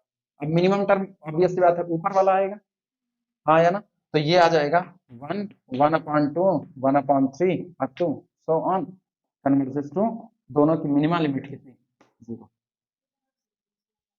सब में नहीं, ये वाला पैटर्न फॉलो होना चाहिए। कभी कभी ऐसा भी होता है सीक्वेंस के टर्म ना जिगजैग मोशन में चल रहे होते हैं, पहले सीक्वेंस में पहला टर्म बड़ा है, दूसरे वाले का पहला टर्म छोटा है, तो पहला चुना जाएगा। फिर दोनों सीक्वेंस का फिर कंपैरिजन कराओ सेकंड वाले टर्म का, तो हो सकता है इसका सेकंड वाला टर्म बड़ा रहा हो। एक सीक्वेंस मोनोटोनिकली इंक्रीजिंग, एक सीक्वेंस मोनोटोनिकली डिक्रीजिंग, हाँ या ना, एक सीक्वेंस लो मोनोटोनिकली इंक्रीज कर रहा है और एक लो जो मोनोटोनिकली डिक्रीज कर रहा है, तो अब कंपैरिजन कराओ। आप कंपैरिजन कराएंगे तो हो सकता है किसी का करस्पॉन्डेंसी में एक टर्म है तो अगले में दूसरा आ जाए, अगले में ये आ जाए, अगले में ये आ जाए। ये सीक्वेंस खुद से भी आप बना सकते हो, अभी बना करके देखते हैं। एक ये लिख लो, दूसरा बनाते हैं।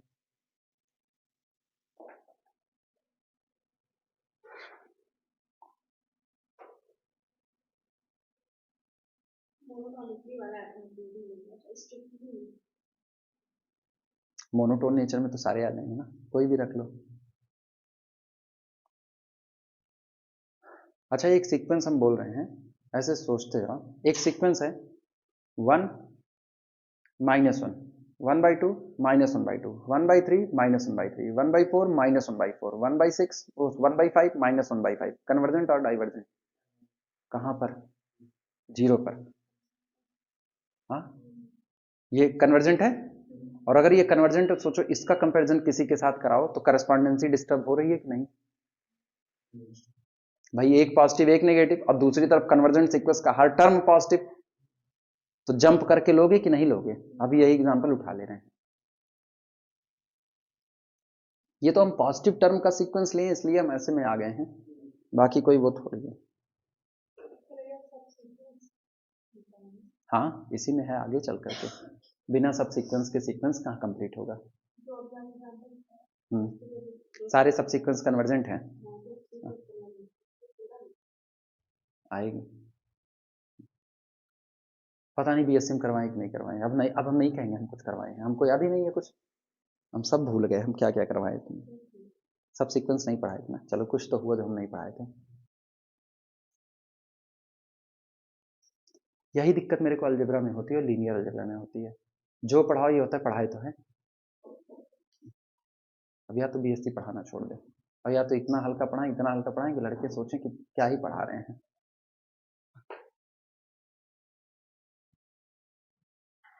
इसका प्रूफ नहीं दे रहे हैं क्योंकि इसके प्रूफ ना बिना मतलब के हैं, कोई काम वाम तो आएगा नहीं, करना हमको ऐसे ही होगा।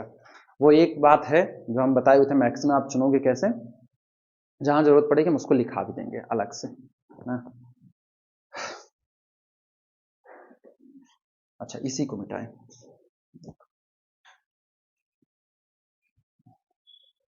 अब देखना, एक सीक्वेंस तो मैंने ऐसा ही तैयार किया हुआ है, इसकी कोई बात नहीं है, सीक्वेंस bn तैयार कर रहे हैं। Sequence bn is equal to, बोलो पहला टर्म क्या ले 1, दूसरा टर्म -1, फिर कितना 1/2, फिर -1/2, 1/3 -1/3 अप टू सो ऑन।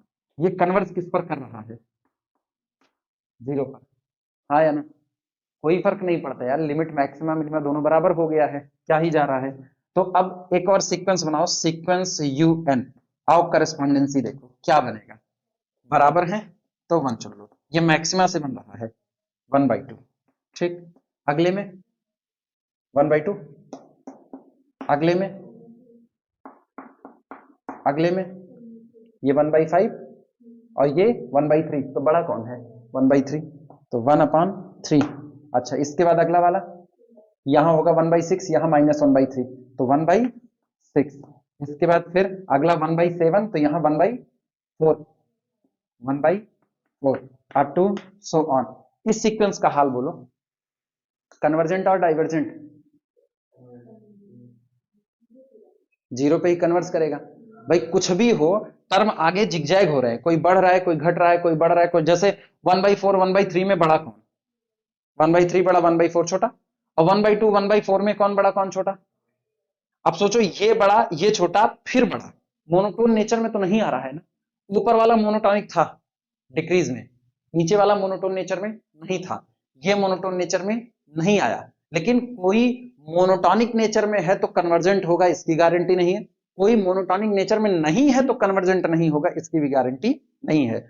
और अब सोचो, ये कन्वर्ट करेगा दोनों की लिमिट में जो मैक्सिमा होगा, और पता चल रहा है दोनों लिमिट बराबर ही है, तो कहां कन्वर्ट करेगा? 0 पर। ये मैक्सिमम से बना है। अच्छा, मिनिमम वाला देखना, Vn इज इक्वल टू, अब इसमें जो मिनिमा है दोनों बराबर है, इन दोनों में मिनिमा कौन? -1। इन दोनों में मिनिमा कौन? 1/3, ठीक। अच्छा, इन दोनों में मिनिमा कौन? -1/2। तुम गौर करो, नेचर फिर वही आ रहे हैं आपके, हाँ या ना? Up to so on. ये जो सीक्वेंस बना, ये भी कहां पर कन्वर्ट करता नजर आएगा? 0 पर कन्वर्ट करता नजर आएगा। क्लियर हुआ? नोट कर लो।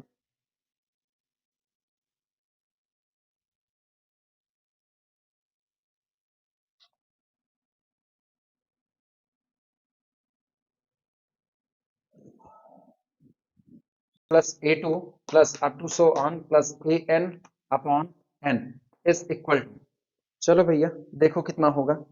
आप an बराबर कितना रख रहे हो? -1 टू दी पावर n रख रहे हो।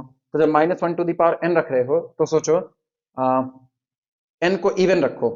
सोचो अगर n को इवन रखोगे, दिमाग दौड़ाना, अगर n इवन है तो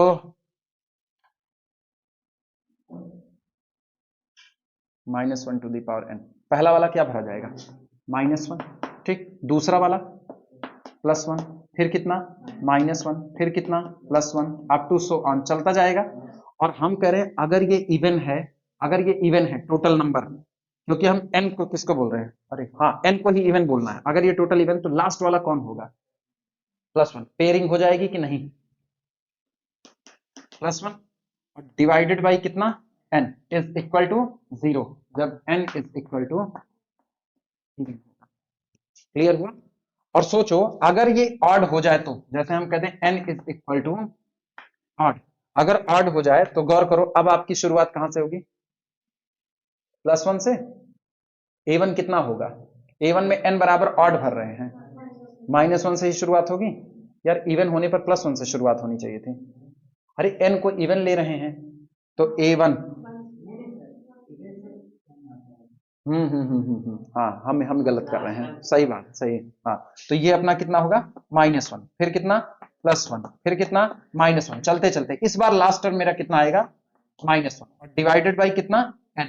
अब जब पेयरिंग करोगे तो लास्ट में बचेगा -1/n, क्योंकि अब चूंकि ये लोग ऑड हैं तो एक लोगों को छोड़ करके बाकी सब पेयर में कैंसिल आउट हो जाएंगे, and this is equal to -1/n। और तय बात है, जब लिमिट निकालोगे तो ऊपर वाले की 0, नीचे वाले की भी कितनी? 0 ही आएगी। यानी दिस इंप्लाइज दैट, ऐसे कंबाइंड में कर दें, कंबाइंड में से, this implies that sequence A1 plus A2 plus so on plus AN upon n converges to 0, ठीक।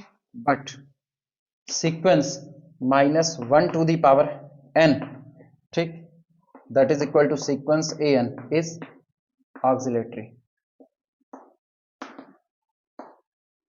इज ऑक्सिलेटरी, ये लिख लो, सही है। कौन सा स्टेटमेंट? ये वाला जो लिख रहे थे, ये the converse of the Cauchy's first limit theorem need not be true. अगर आपका sequence a1 plus a2 plus so on plus an divided by n, ये जो सीक्वेंस बन रहा है, अगर ये l पर कन्वर्स करता है तो आपका मेन सीक्वेंस an वो l पर कन्वर्स करे, ये कोई जरूरी नहीं है। लेकिन हाँ, अगर ये l पर कन्वर्स करता है तो ये l पर कन्वर्स जरूर करेगा। एग्जाम्पल के तौर पर सामने है।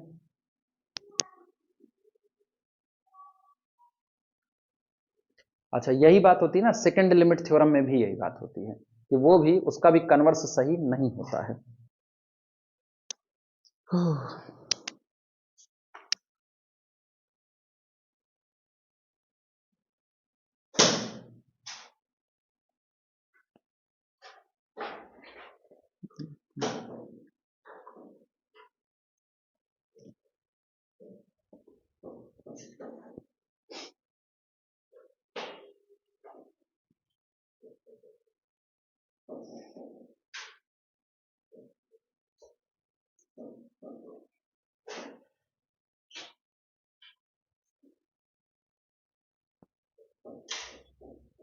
उसकी लिस्ट अलग बनाए हैं, जो पूछे गए क्वेश्चन है उसकी अलग लिस्ट है।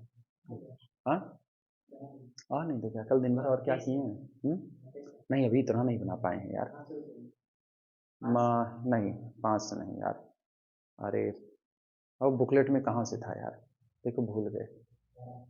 नहीं, बुकलेट में है, बुकलेट में है, बुकलेट यहाँ नहीं है, अंदर रखे हुए हैं, उसी में है। अंसार था वो भी उसी में रखा हुआ है। अरे वो आर के गुप्ता पता नहीं कौन से, एक अरिहंत के पतली सी, उसी number 5। The converse of Cauchy's second limit theorem, the converse of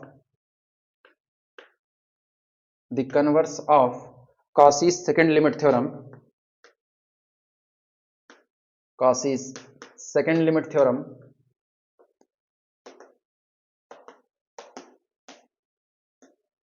Cauchy's second limit theorem need not be true, need not be true। ये हरदम सही हो, ये कोई जरूरी नहीं है। ठीक, फॉर एग्जाम्पल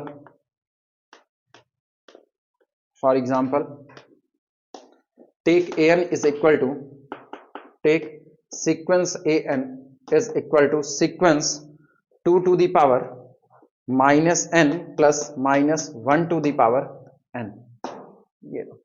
ठीक, देन इसकी लिमिट निकालो भैया, देखो कन्वर्जेंट आएगा कि नहीं आएगा। देन एक काम करो ना, पहले an की पावर 1 बाई n की निकाल लो। Then an to the power 1 upon n is equal to 2 की power minus n plus minus 1 to the power n divided by कितना, सही है गलत भाई? an की पावर 1 बाई n, तो an तो आपका केवल इतना है, और इसकी पावर आप कितनी कर दे रहे हो, 1 अपॉन n, तो मल्टीप्लाई हो जाएगा दिस अपॉन दिस। सही है गलत, लिख सकते हैं। अब इसको सिंप्लीफाई कर लो, तो दिस इज इक्वल टू 2 की पावर, ये बताओ अलग अलग करो, minus n upon n that is equal to 2 to the power minus 1, और प्लस ये ऐसे ही रह जाएगा minus 1 to the power n upon कितना n, यानी this is equal to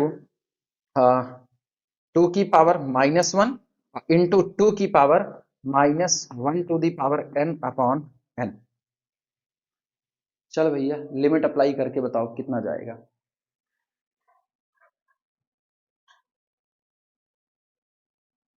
limit तो अप्लाई कर लोगे ना। This implies that limit n approaches to infinity an to the power 1 upon n is equal to limit n approaches to infinity, 2 की power जो minus है ना, 1 upon 2 कर दो, और ये हो जाएगा 2 की power minus 1 to the power n upon n, यानी 1 बाई 2 को बाहर लो, limit n approaches to infinity 2 की power minus 1 to the power n upon n, ये लिमिट ऊपर जाकर के लग जाएगी, हाँ या ना? तो हम चाहे ऐसे लिखें, चाहे हम लिखें 1 अपॉन 2 और 2 की power limit minus 1 to the power n upon n। इसकी लिमिट मेरे ख्याल से जानते हो कितनी,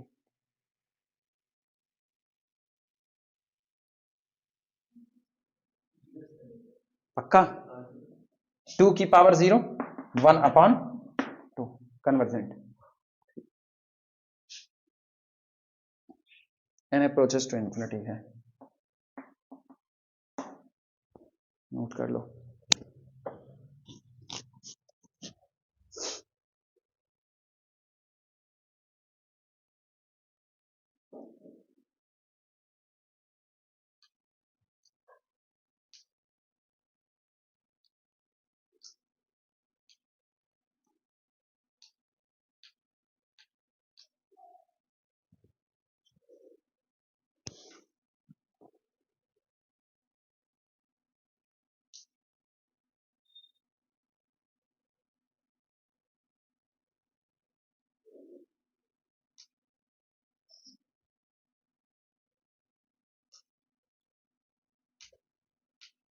अब an के लिए क्या करें?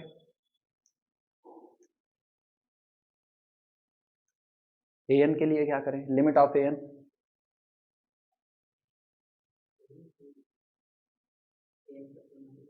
हाँ हाँ, an पड़ा है, an प्लस वन और निकाल लो, an plus one upon an कर लो, और उसका जैसा नेचर है ना, पता चल रहा है इवन ऑड पर दो डिफरेंट लिमिट देगा। भाई इवन लोगे तो ऊपर पावर बदलेगी, ऑड लोगे तो भी पावर बदलेगी, तो डिफरेंट लिमिट देगा कि नहीं देगा? तो मर्जी हो तो लिमिट निकालो, और मर्जी हो तो सीधे लिख दो, but limit of a n plus one upon a n, ठीक, but in limit of a n plus one upon a n we get two different limit, for n is equal to even another limit, n is equal to odd another limit, so converse part need not be true। निकाले, ऐसे ही लिख दें, निकालोगे ना तो 1/8 के आसपास आएगी कुछ जाकर के, ठीक, लिख दो इसी बात को, but limit a n plus 1 upon a n approaches to infinity vary for n is equal to even and odd, vary बदलती है, vary for n is equal to even and odd, vary for n is equal to even and odd, vary for n is equal to even and odd।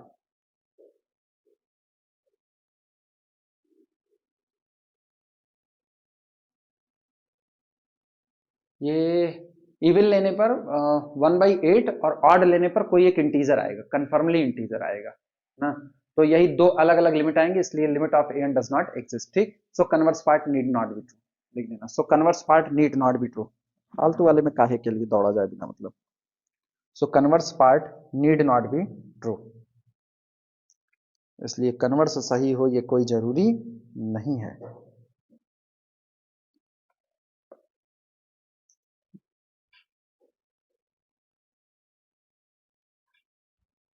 ये हुआ, ये हुआ, चलो भैया कुछ दिमाग के घोड़े दौड़ाओ, कुछ मेरे को चीजें एग्जाम्पल के साथ बताना। मिटा जाए इसको पूरा,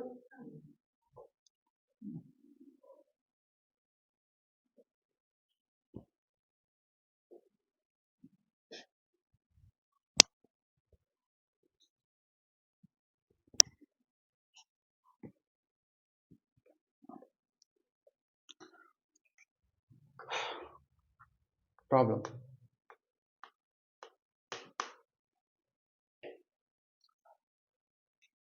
sequence an and sequence bn are two sequences, are two sequences,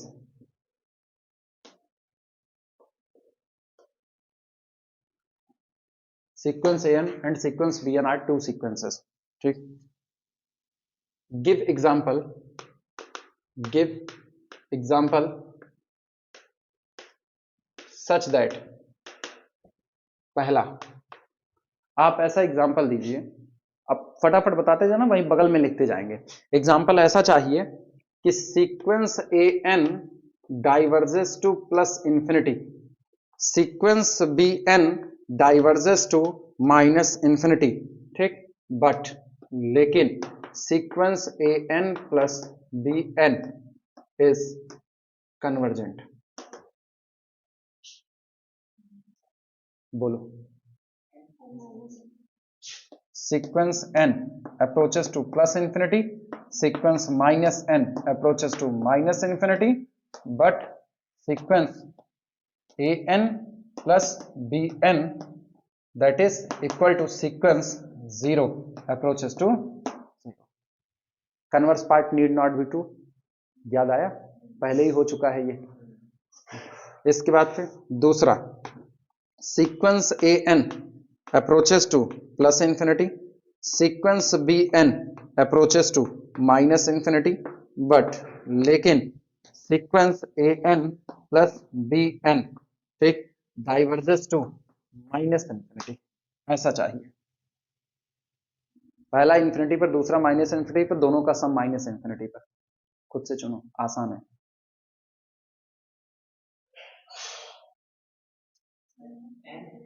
sequence n approaches to plus infinity,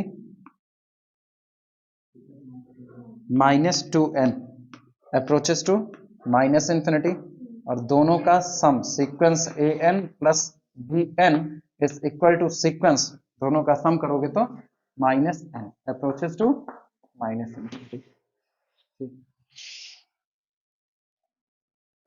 तीसरा, third, sequence a n approaches to plus infinity, sequence B n approaches to minus infinity, ठीक, but लेकिन sequence a n plus b n oscillates. चलो इनके लिए आओ, फिर अगला उठाएं. एक जाए प्लस इंफिनिटी, दूसरा जाए माइनस इंफिनिटी, और दोनों का सम ऑक्सिलेट कर जाए.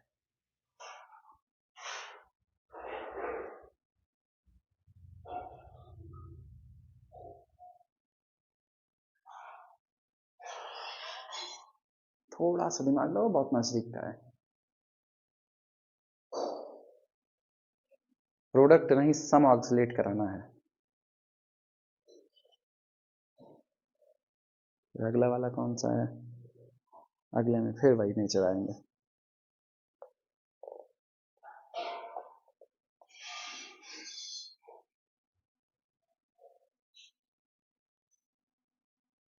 माइन्यूट दिमाग लगाना है, माइन्यूट.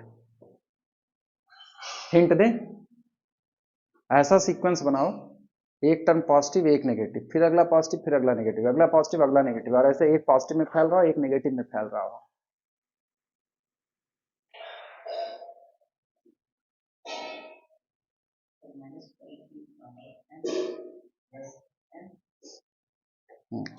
देखो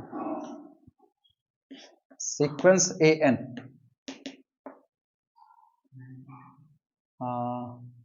एक से शुरू करें, तीन से शुरू करें, ऑड ऑड ऑड वाले में चल रहे हैं. रुको 2 मिनट रुकना, एक से शुरू कर रहे हैं, पहले चेक कर रहे हैं. 1 3 5 7 अप टू सो ऑन. सीक्वेंस बी एन ये हम ले रहे हैं -2 के बाद -4, फिर -6 -8 सो ऑन. चेक कर लेते हैं. तो दोनों का सम अगर हम करेंगे ए एन प्लस बी एन, तो इनका सम कितना निकल के, इनको जोड़ोगे तो कितना -1, इनको जोड़ोगे तो कितना -1, इनको जोड़ने पर -1. कन्वर्जेंट नेचर आ रहा है, ऑक्सिलेट करने, ऑक्सिलेट चाहिए ना, ये नहीं जाएगा. रुको, अच्छा हम ये हटा दें, 3 5 7 ही रखें हम इसमें ना. 3 रखो, 5 रखो, 7 रखो, 3 5 7 7 2 9 सो ऑन. अभी देखो दोनों का सम 3 और इसका करोगे तो +1 +1, और इन दोनों का करोगे तो +1, इसका फिर से +1 सो ऑन. फिर से कन्वर्जेंट आ जाएगा.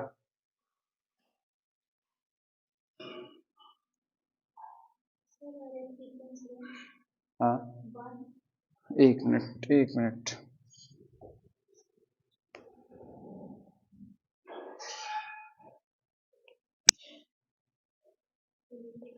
कितना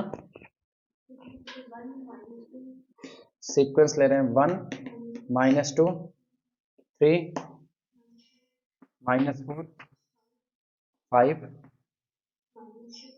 -6. ये नहीं, ये ऑक्सिलेट कर रहा है, यही तो हम बनाने की कोशिश कर रहे हैं कि कुछ सीक्वेंस ऐसा बन जाए जोड़ जाड़ करके यही ऑक्सिलेट करा है। एक तरफ देखो 1 3 5 बढ़ता जा रहा है प्लस इन्फिनिटी, और दूसरा भाग रहा है माइनस इन्फिनिटी, तो ये ऑक्सिलेट कर जाएगा ना, ये ऑक्सिलेट कर जाएगा। रुको,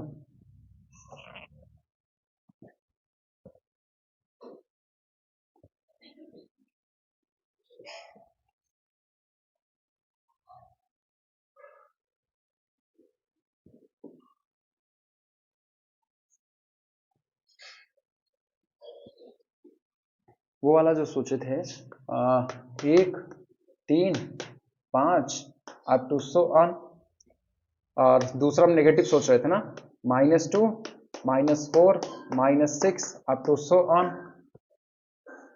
अगर हम इन दोनों का सम लगा रहे थे तो सम कितना आ रहा था इन दोनों का, -2 + 1 दैट इज -1, -4 + 3 अगेन -1, -6 + 5 अगेन -1, अगला वाला 7 था, नीचे 8 था, अगेन -1। ये तो कन्वर्जेंट नेचर में आ रहा है। मेरे को ऑक्सिलेटरी चाहिए ना, ऑक्सिलेटरी चाहिए।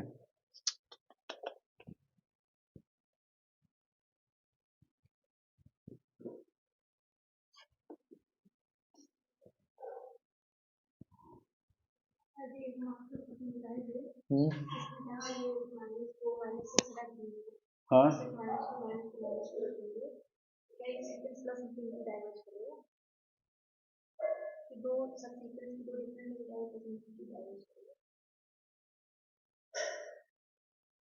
ऑक्सिलेटिंग जा सकता है, मतलब डीजीटी नेचर जा सकता है ना, डीजीटी नेचर जा सकता है।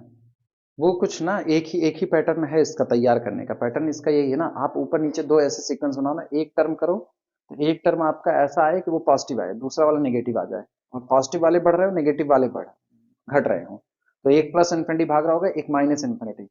बार बार ना दिमाग उसी पे जा रहा है 1 3 5 वाले पे, लेकिन 1 3 5 वाला फिट नहीं बैठ रहा है, तो नहीं बैठ रहा है fit.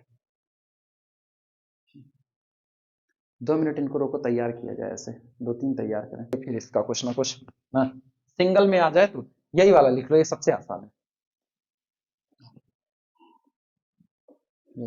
an is equal to 2n minus 1, bn is equal to -3n + 1, जहां पर n बराबर ऑड है और -n जब n बराबर इवन, और दोनों के सम पे ऑक्सिलेट कर जा रहे हैं।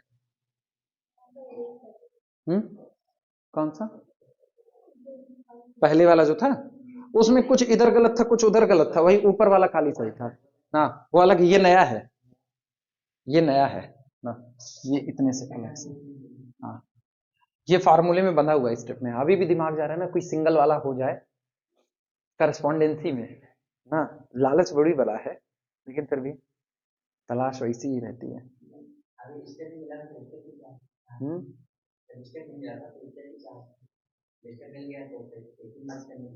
हम्म चाहते एक नहीं मर्ज करने के। कन्वर्जेंट सीक्वेंस नहीं, यही तो जरूरी है। मैथ में इच्छाएं खत्म हो गई, बेकार है ना।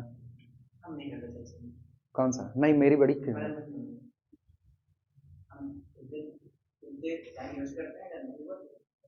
हम नहीं छोड़ सकते। हम बताए तो, मेरे को एक सवाल नहीं आया, मैं 21 दिन तक उसके पीछे पड़े हुए थे, आएगा कैसे नहीं, 21वें दिन आया वो उसको। भले वो हल्का सवाल था, लेकिन आपको नहीं आया तो वो चैलेंज के तौर पर है कि आपको वो आना चाहिए।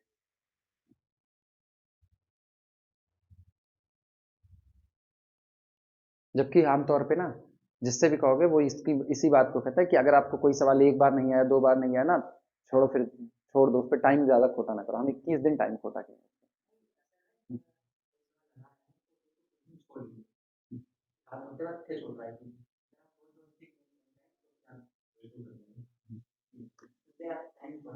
मजा तो रह गैलियान का वो सवाल था।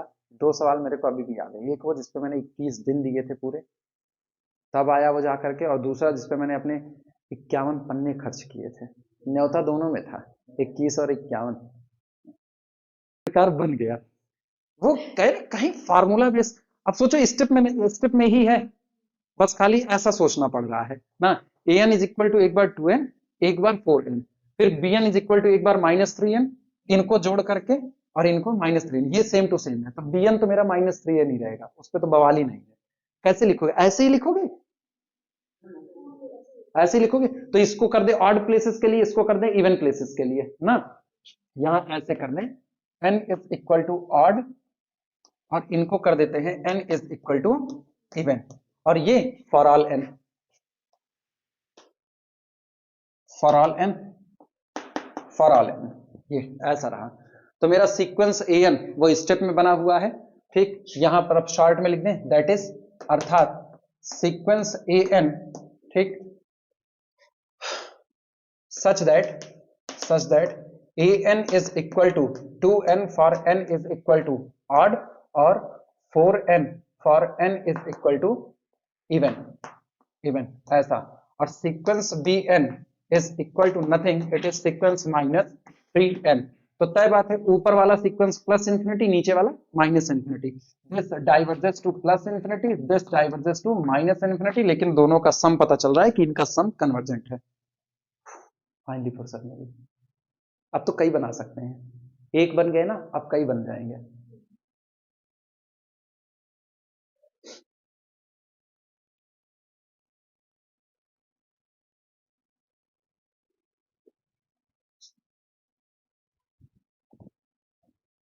ये वाला सीक्वेंस an, ये वाला सीक्वेंस bn, और ये दोनों का sum sequence an plus sequence bn, जो कि आपका ऑक्सिलेटरी नेचर में जा रहा है।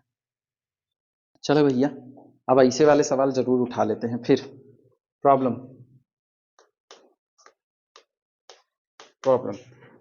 Give example of the sequence an and sequence bn, give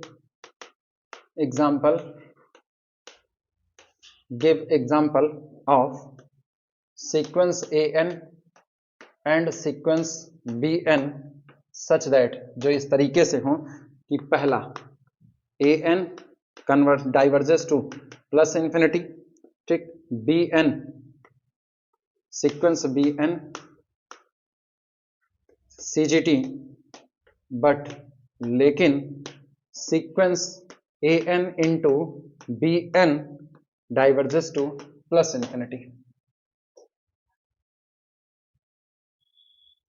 पहला डाइवर्स करे प्लस इंफिनिटी, दूसरा वाला कन्वर्जेंट करे, और तीसरा वाला आपका क्या हो जाए, मतलब जो इनके प्रोडक्ट से बने वो प्लस इंफिनिटी। सॉल्यूशन में यहीं पर लिख देना, sequence an is equal to sequence n square ले लें,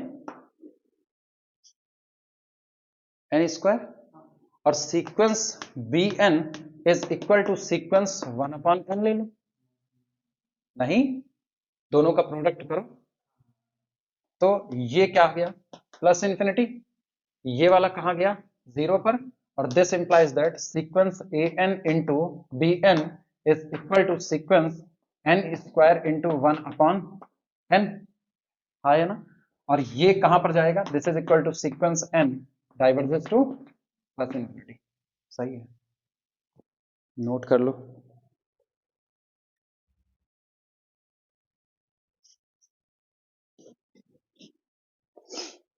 अगला लिखें, दूसरा sequence an diverges to plus infinity, sequence bn is convergent, लेकिन सीक्वेंस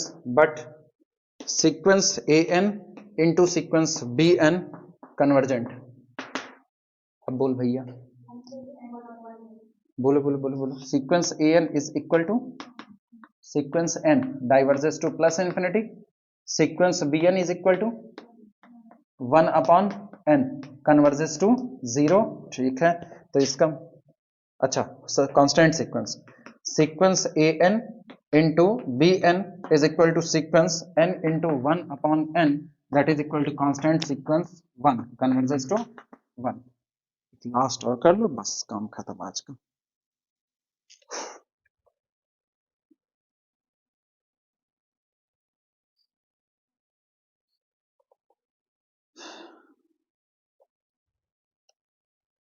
सम वाले में तीसरा वाला जला दिया था, इसमें नहीं जलाएगा, ऑक्सिलेटिंग मांगेगा, पता है ऑक्सिलेटिंग नेचर कहाँ जाएंगे।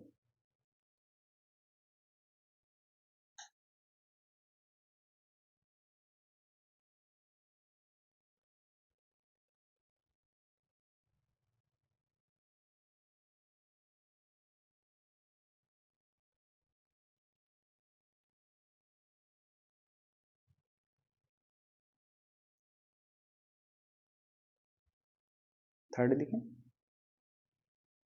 केवल पहला मिटा रहे हैं बस।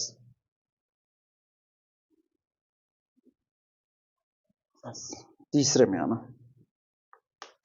Third, sequence a n diverges to plus infinity, sequence B n CGT ये कन्वर्जेंट हो, बट लेकिन sequence a n into b n oxalate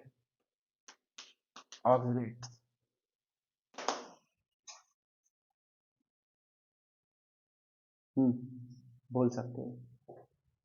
sequence a n is equal to sequence n diverges to plus infinity, sequence B n अभी अभी एक ठो बनाए थे -1 to the power n upon n, वो जो 2 की पावर में चढ़ गया था, ये 0 पर कन्वर्ट कर रहा था, कन्वर्जेस टू 0, लेकिन but sequence a n into b n, भैया करस्पॉन्डेंस में मल्टीप्लाई करो तो एन से एन कट जाएगा, बचेगा -1 टू दी पावर एन, ठीक, ऑक्सिलेटरी चलो फुर्सत, इसी पर इनको आज की तारीख में रोका जाए।